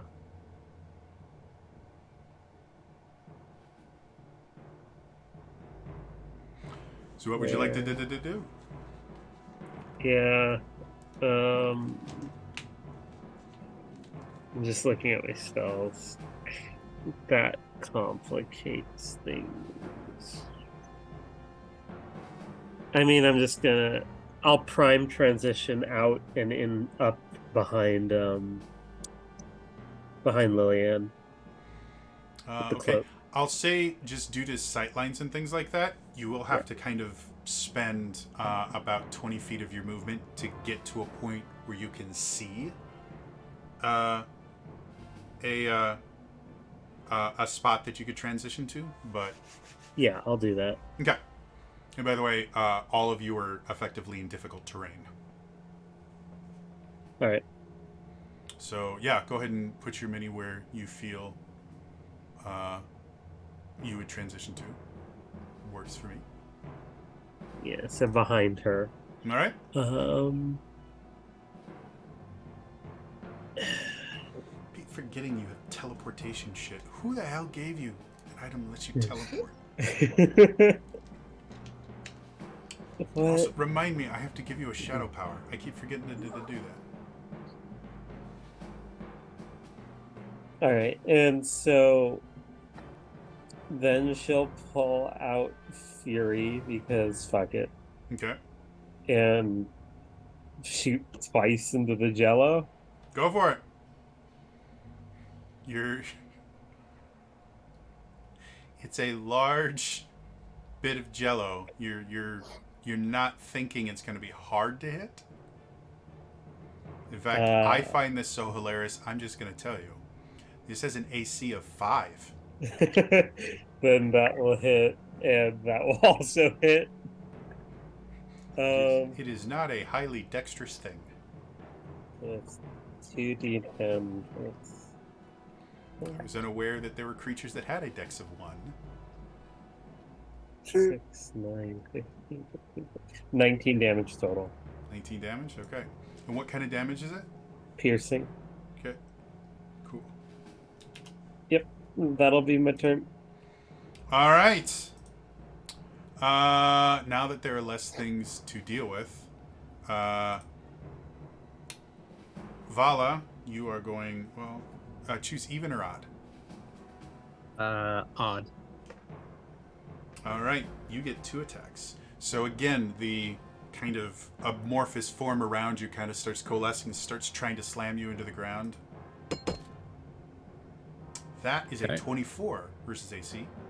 That will hit. Okay, you take 6 points of bludgeoning damage. Okay. And then it tries to do it again for a 20 versus AC. That hits. Another 6 points of bludgeoning damage. And Okay. the final one tries to get Relwyn with a 24. That is. So 6 points of bludgeoning damage.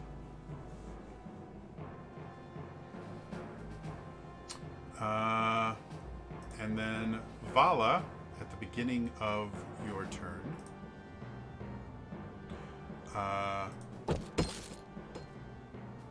does a 16 hit your armor class? It does not. My AC is 17. So as soon as you start, as soon as you start getting ready, you again feel an even stronger kind of force as the gel around you kind of coalesces and tries to slam your head into the ground, and you kind of twist and move, and you impact the ground, but you kind of spread it out so it doesn't do any damage to you. Okay. Yeah, because I was gonna say my armor is mage armor. So, all right. How far away from me is Relwyn? 5 feet away. Like, if you look at the map, he's right next to you. Okay, cool. I am going to grab Relwyn and Dimension Door.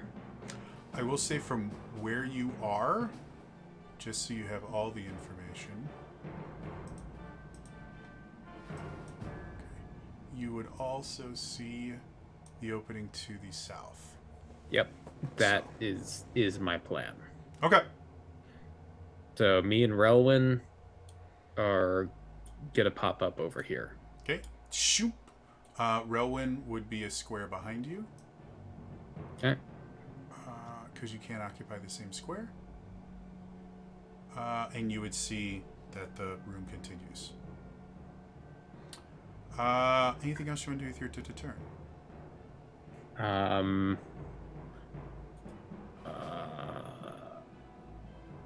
Nope, that will be my turn. All right. Lillian, what would you like to do? So I assume I can see them going to that. From where you are, you wouldn't be able to see Relwyn, but you would see kind of the edge of Vala as she kind of you would see the dimension door spell, and then you would see kind of a flash from over there. But just because the angles, you can kind of see most of Vala, and you can't see anything of Relwyn. Is there any form of like is there a path like anything to get there without falling in? There is no floor in this room anymore, or rather, the floor is 30 feet lower than it was before, and is covered in a big slime monster. So there's no passage, there's no pass you can see. There's nothing. It's like instead of the floor is lava, the floor is slime. Mm-hmm. And most of the room is slime as well. It was like hollow. It's like hollow. So it's like we're basically inside the lining of a stomach. Is what it sounds like now. Effectively, what happened was the ground. There was effectively a hollow beneath it. So the ground itself was only about 5 feet thick, and it exploded, and you guys fell into a gelatinous cube, a very, very large gelatinous cube. By the way, I just remembered dancing lights. Mm-hmm. Our concentration. Okay. So I did 3 concentration checks and Okay. got like 17, 13, and 23. So You're fine. Unless you want to turn them off. no, I think leave them on. Okay. And again, Lillian's sword is also glowing too, so. Yeah.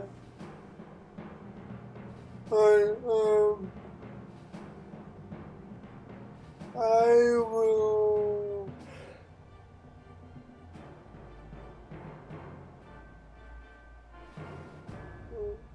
will say, from where you are, it will take a little bit of effort, but you can definitely kind of like reach down and take a swing at the thing if you want to.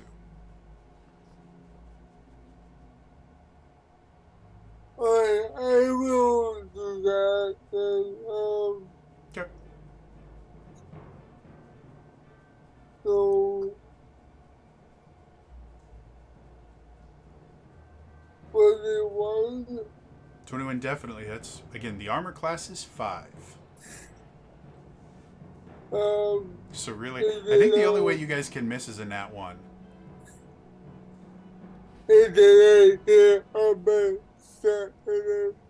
Okay, go ahead and roll damage. So that will be.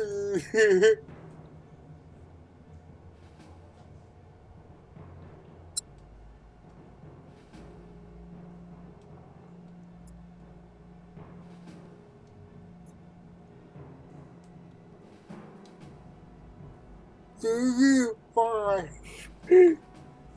35 total? Okay. So as you kind of slice into it, you can see the whole kind of room effectively just kind of shifting and shrieking away from you. Anything else you want to do with your turn? You said I didn't see it like straight away. Mm-hmm. Can I get that without raising on it with the way it's sitting? No, it's still it's effectively 25 feet by 20 feet by 25 feet. So even if it kind of shifts, it's still filling this entire area. Yeah, I gonna do that now.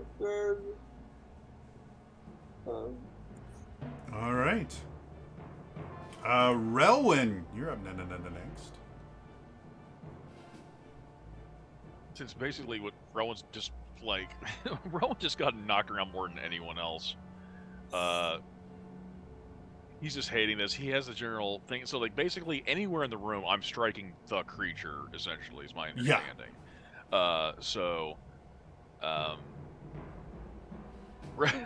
Rowan will worry about getting healed later, since everyone else seems to be relatively better than he is. He's just going to basically pick a spot in the room where he sees slime, and he's going, like, I was going to choose Radiance, but it's Constitution. I'm going to go for Toll the Dead. Okay. Which is a Wisdom 19 saving throw.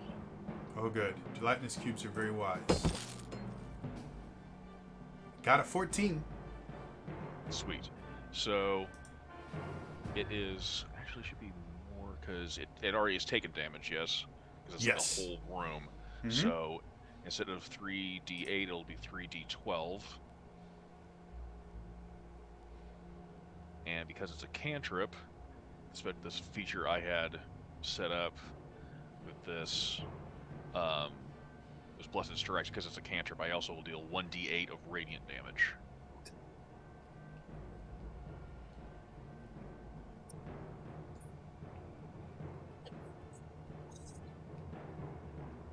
You're not rolling anywhere. Why are you shimmying? Just stop. Okay. Okay, so that's 17 points of damage. Do you need that broken up, or it's total good? What different damage types are they? 3d12 was necrotic. Okay. Unfortunately, it doesn't tell me what type each one was. I think if it's going in order, I'm going to presume the last number was the d8, and that was radiant. All right. So that was 5 of that was those radiant. All were the only ones I again, just to make things go a little faster. The only ones I care about are cold, fire, acid, or poison. So. Okay. Yeah. So it was if you do necrotic, any of it was those, necrotic I need to know. Okay. You all shouldn't know that, but it just makes things faster. So. Yeah. Anything else you want to do with your turn? Essentially right now, yeah, that's pretty much all Rowan's gonna do. It's be like, like I don't know how anyone else has any other ideas besides just pelting a room. Okay. The slime starts to reach up and fills the first 10 feet of the hallway that Liliane and Argenta are in. And it's going to make an attack against Liliane since she's in front. So that is a 27 to hit. Yeah. Okay. 22 bludgeoning damage and 9 acid damage. And do you have... actually, it doesn't matter. It specifically says that the target is wearing non-magical metal armor. And I believe you told me that you're wearing leather, correct? Yeah. All right, so yeah, you just take 22 bludgeoning, 9 acid damage. However, it is very, very late, so I will pause it to you guys. Do you guys want to try and finish this encounter, or do you guys want to pick this up again in the new year? I'm gonna go. So I don't want to keep people. Go. Cool. Then I we're gonna go back up to the top, and again, because she's in front, oh, that's totally the wrong creature. There we go. 2 attacks versus Liliane. The first one's a 21 to hit. The second one's a 24 to hit. They both there. Okay, those you only take 6 points of bludgeoning damage. And Argenta, Total 6 each, Okay. so 12 total. And then Argenta, 24 to hit. yeah. Again, another 6 points of bludgeoning damage. All right. And then at the beginning of your turn, does a 13 hit your armor class? No. Ignore it then. You are currently in the jello because it has effectively moved itself up into the hallway that you're in. Is it still down here? Yep, it's so large that it basically has part of it in the room with you, but the level has kind of shrunk in the room as well, and it ends right behind you. Like if you move 5 feet, you will no longer be in it. Alright.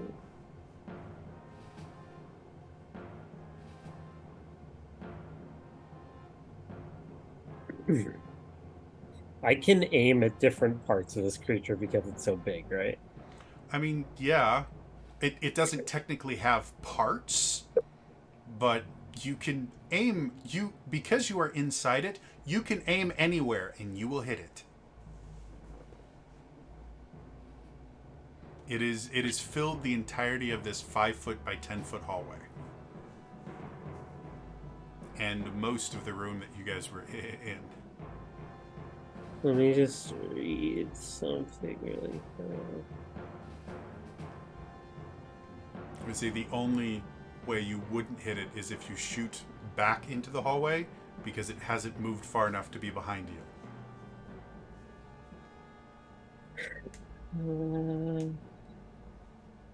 So it's difficult terrain to move in this thing, right? Yes. It's a 10. 20. Do I fall at all? Yes, you would fall 30 feet, but because of the gel, you don't take fall damage. You just drop 30 feet. Okay, so I'm on the creature. Yes. Okay. I'll be near the surface of it because I want to shoot it in a spot this won't hurt anybody. With just how this creature works, you can't really like swim in it. You will automatically be at the bottom of it, so you can't really be at the surface of it, if that makes sense. Yeah, no, that's fine. But she'll cast a spell into her gun. She's casting lightning arrow, Okay. lightning bullet, Okay. and effectively I'm going to be aiming this way and I'm just Sure. going to shoot. Sure. Is that a save, I'm assuming? No, it's only a save if you're within 10 feet of wherever I'm hitting. I mean, it's within 10 feet of everywhere. Let me read the spell. Because if it's gonna just hit everyone, I'm not gonna do it. Oh, no. I mean, I'm asking, does the creature need to make a save? No. Okay. Your friends will be fine. Okay. So that one will hit, and Okay. on because I rolled, its AC's like 5, right? Yes. Yeah. Okay. Cool.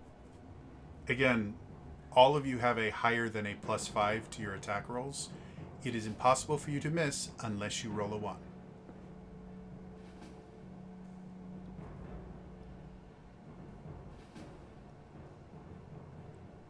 It takes 24 points of lightning damage. Okay. So I may fire again. Now, with the way that this thing works, because technically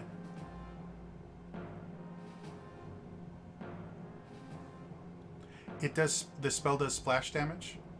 Yeah. How much? Within 10 feet of the of what I'm hitting. But how much damage does it normally do? 2d8 lightning. Cool. A splash. And what is it roll to prevent it? Dex save. Yeah, that's a 2. Go ahead and roll the 2d8. It is beside itself. Another 9. Another 9? Cool. Go ahead and make your second attack. I mean, I rolled a non-1 on the die. Cool. Go and roll damage. Is this the same thing where it explodes? No, this one's a Okay. normal bullet. 12 piercing. 12. And now Fury's empty. All right. It's looking rough. You can see little bubbles kind of starting to form in it. You guys also start to your heads start to hurt a little bit. And every so often you will hear kind of like a faint scream in your head. Anything else you want to do with your turn? Nope, that's it. Cool. You are getting 3 attacks from this thing because it doesn't like you. 24, 7, 20. 2 of those hit. Okay, each one that hits is 6 bludgeoning damage. All right. 12. Vala, you are not in slime. But you did just watch Argenta like swan dive into it and then shoot a lightning bolt from Fury.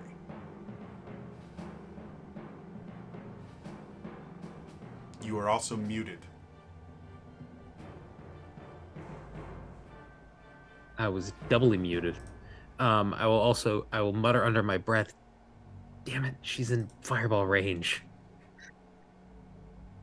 The entire room is the same creature.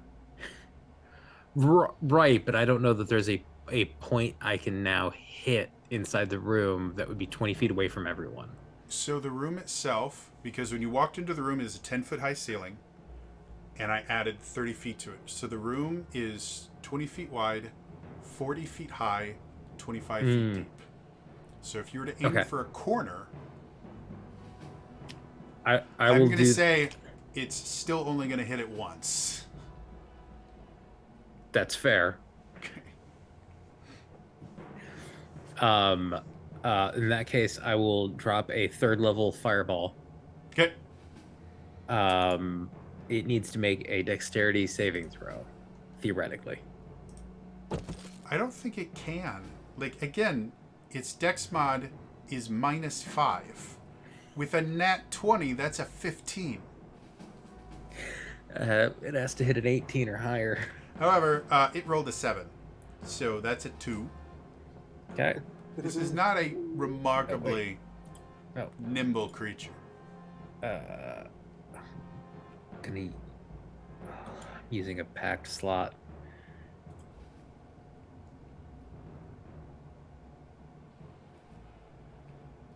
That is 24 points of fire damage. Okay. As the fire hits it, you notice that the fire doesn't seem to penetrate as much as you would kind of expect it to. Yeah. Anything else you want to do with your turn? I will. How does Argenta look? Argenta? I mean, On I'm a at like. scale of 130. Well, no. I mean, out of 130, I'd look amazing, but out of a scale of 181, I'm looking 124. Okay. That'll Those be my barbarian turn. levels help. God, you're like at almost full health. For me. All right. Yeah. Yep. That ends my turn. All right. Lillian, you, since the creature, since you're technically inside of it, the creature's going to take a swing at you. 24 versus your AC. 22 bludgeoning, 9 acid damage.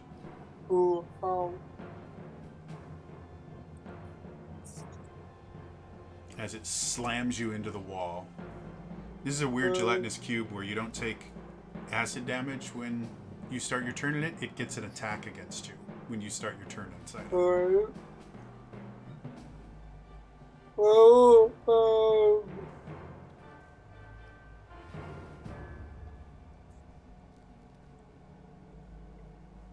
And again, the edge of the creature is 5 feet behind you. So this square has slime in it, but this square here would be out of it.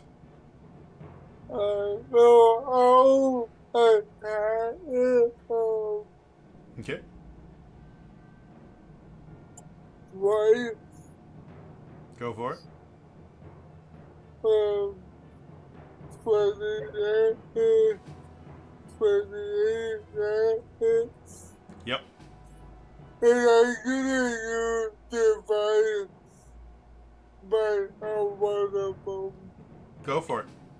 So that would be.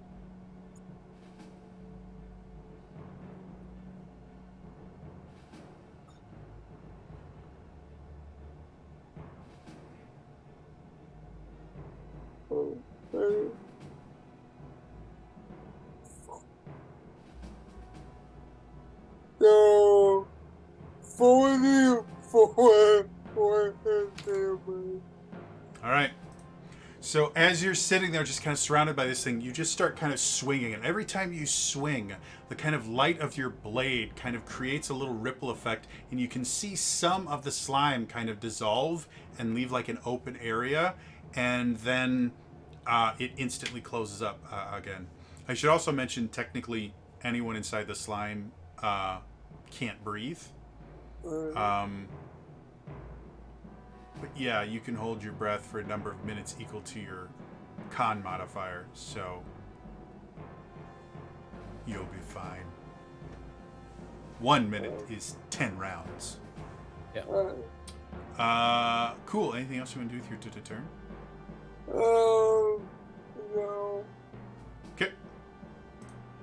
Rowan, what you wanted to do? Right now, Rowan is just like, he's waiting to see if anyone gets in really bad shape. And it's also because it sucks because he's like all the way over here.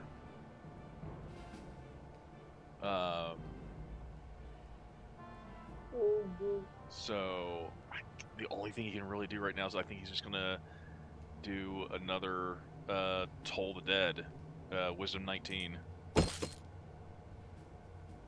13. Okay.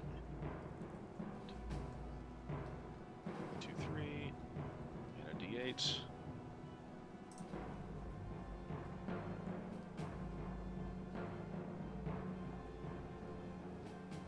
Waiting for the shimmy to stop. There you go. 18 total. 18. All right. Again, as you kind of sit there and you focus your power into kind of this necrotic bell of... Well, I guess I'll ask you, how do you envision Toll the Dead working? Yeah, for we've Rowan? talked about this before. It's kind of like it's kind of like this. I guess it would be just so it could be a little bit more visible to the naked eye. It's kind of like, you know, the suit special effect of when you see a sonic damage going, but it's like a encapsulated dome Okay. of just like vibration, and maybe like you see like a little bit of a like bluish indigo gray wisp. Okay. That just like So yeah, you guys just see that, and you see the and creature you hear kind a of... sound not unlike a cacophonous bell. You see the Target creature itself kind of shrieking in pain. You can see that the consistency of the creature is becoming less and less gel-like and much more kind of fluid. Anything else you want to do with your turn? Nothing else can really do aside other than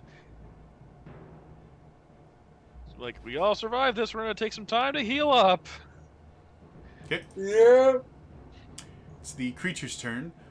It's going to move some of itself into the hallway where Rowan and Vala are. So you guys are now Okay. enveloped in it as well. And it's just going to take a swing at Argenta. 22 versus your AC, Argenta? Yep. All right, 22 bludgeoning damage and 9 acid damage. All right. That ends its turn. And then it really doesn't like Argenta, so 3 attacks against Argenta.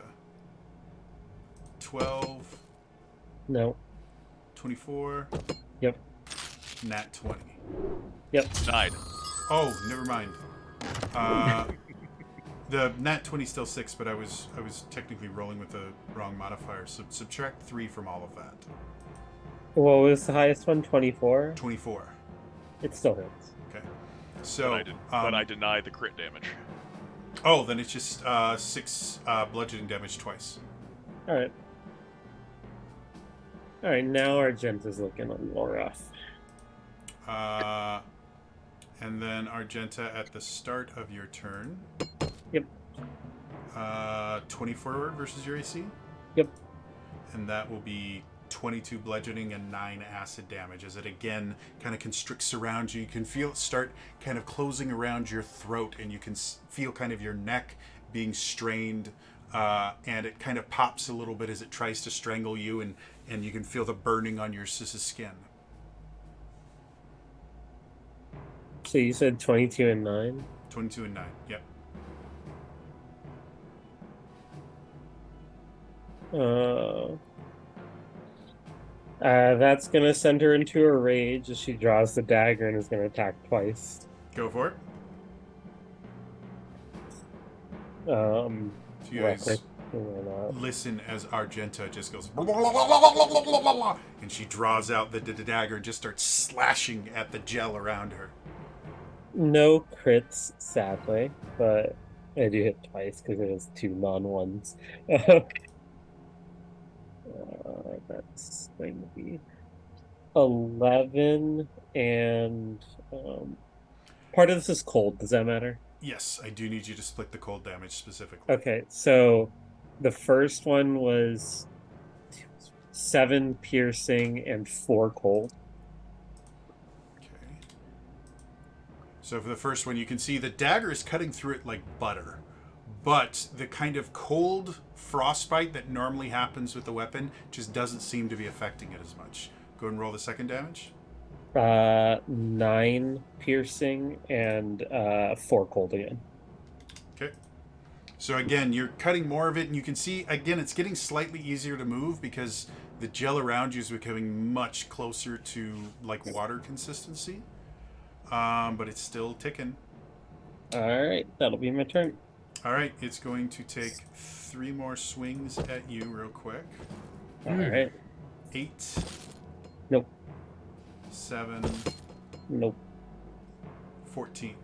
Nope. All right, so again, it tries kind of constricting you, and you feel it try to like twist your arm back to break it, and you just wrestle out of the way. You could feel it get around your throat, and you just shake it off, and then you feel it just kind of increase the density above you and try to slam you into the ground, and you just kind of plant your feet, and nothing happens. Vala, because you are currently inside the creature, does a 10 hit your armor class? It sadly it does not. Ignore it. I rolled a 2. Okay. What do you want to do? So sorry.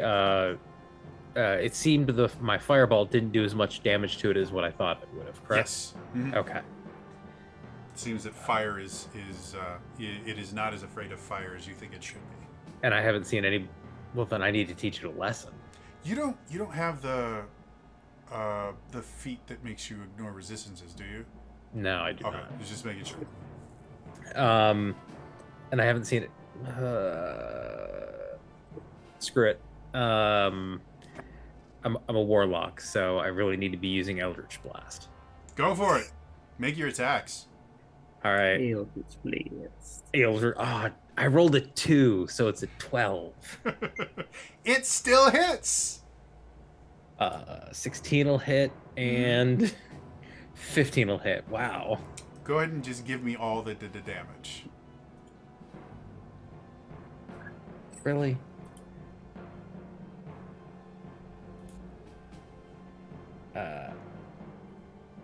If I can maths correctly, that is 16 points of force damage. 16 points. Claim your kill. Describe your victory. I'm just gonna be like, I'm just gonna reach out to oh, I can't think of her name now. Argenta? Argenta. I'm gonna reach out to Argenta and just be like, you try and use the force to clear it away from her. Okay. And just hammer all 3 at it. So you guys watch as Vala extends her hand, and you can see what color are your Eldritch Blasts? I think they're more of like a yellow light. Okay. So you see this kind of yellow light form in her hand, and as you do, you see it just kind of punch through the jello like a jello press, and it goes right next to Argenta, and Argenta, you see it go right across your face, and you suddenly get a gulp full of air, and then another one goes right near your waist. You can feel your legs being easier to move, and another one goes right next to your arms, and your arms become easier to move, and you can see the entire thing just starts to kind of coalesce and slowly kind of collapse like a flan in a cupboard. There's still about 20 feet of effectively water in this room, but it works just like regular water now. Okay. unfortunately, that is where we're going to end it for tonight. As always, if you enjoyed this, I do upload all these to my YouTube channel. It's youtube.com/TraderJody. And like I said, next week, we're going to be doing a session 0 for the Power Rangers RPG that I will be running. I will actually be running a custom scenario for 4 weeks. I'm not going to run either of the adventures I own. I want to kind of try my hand at just playing around a little bit with it. But yeah, month of December, Power Rangers should be fun. Otherwise, again, that's all for me today. And I'll see you guys next time, all right? Bye-bye.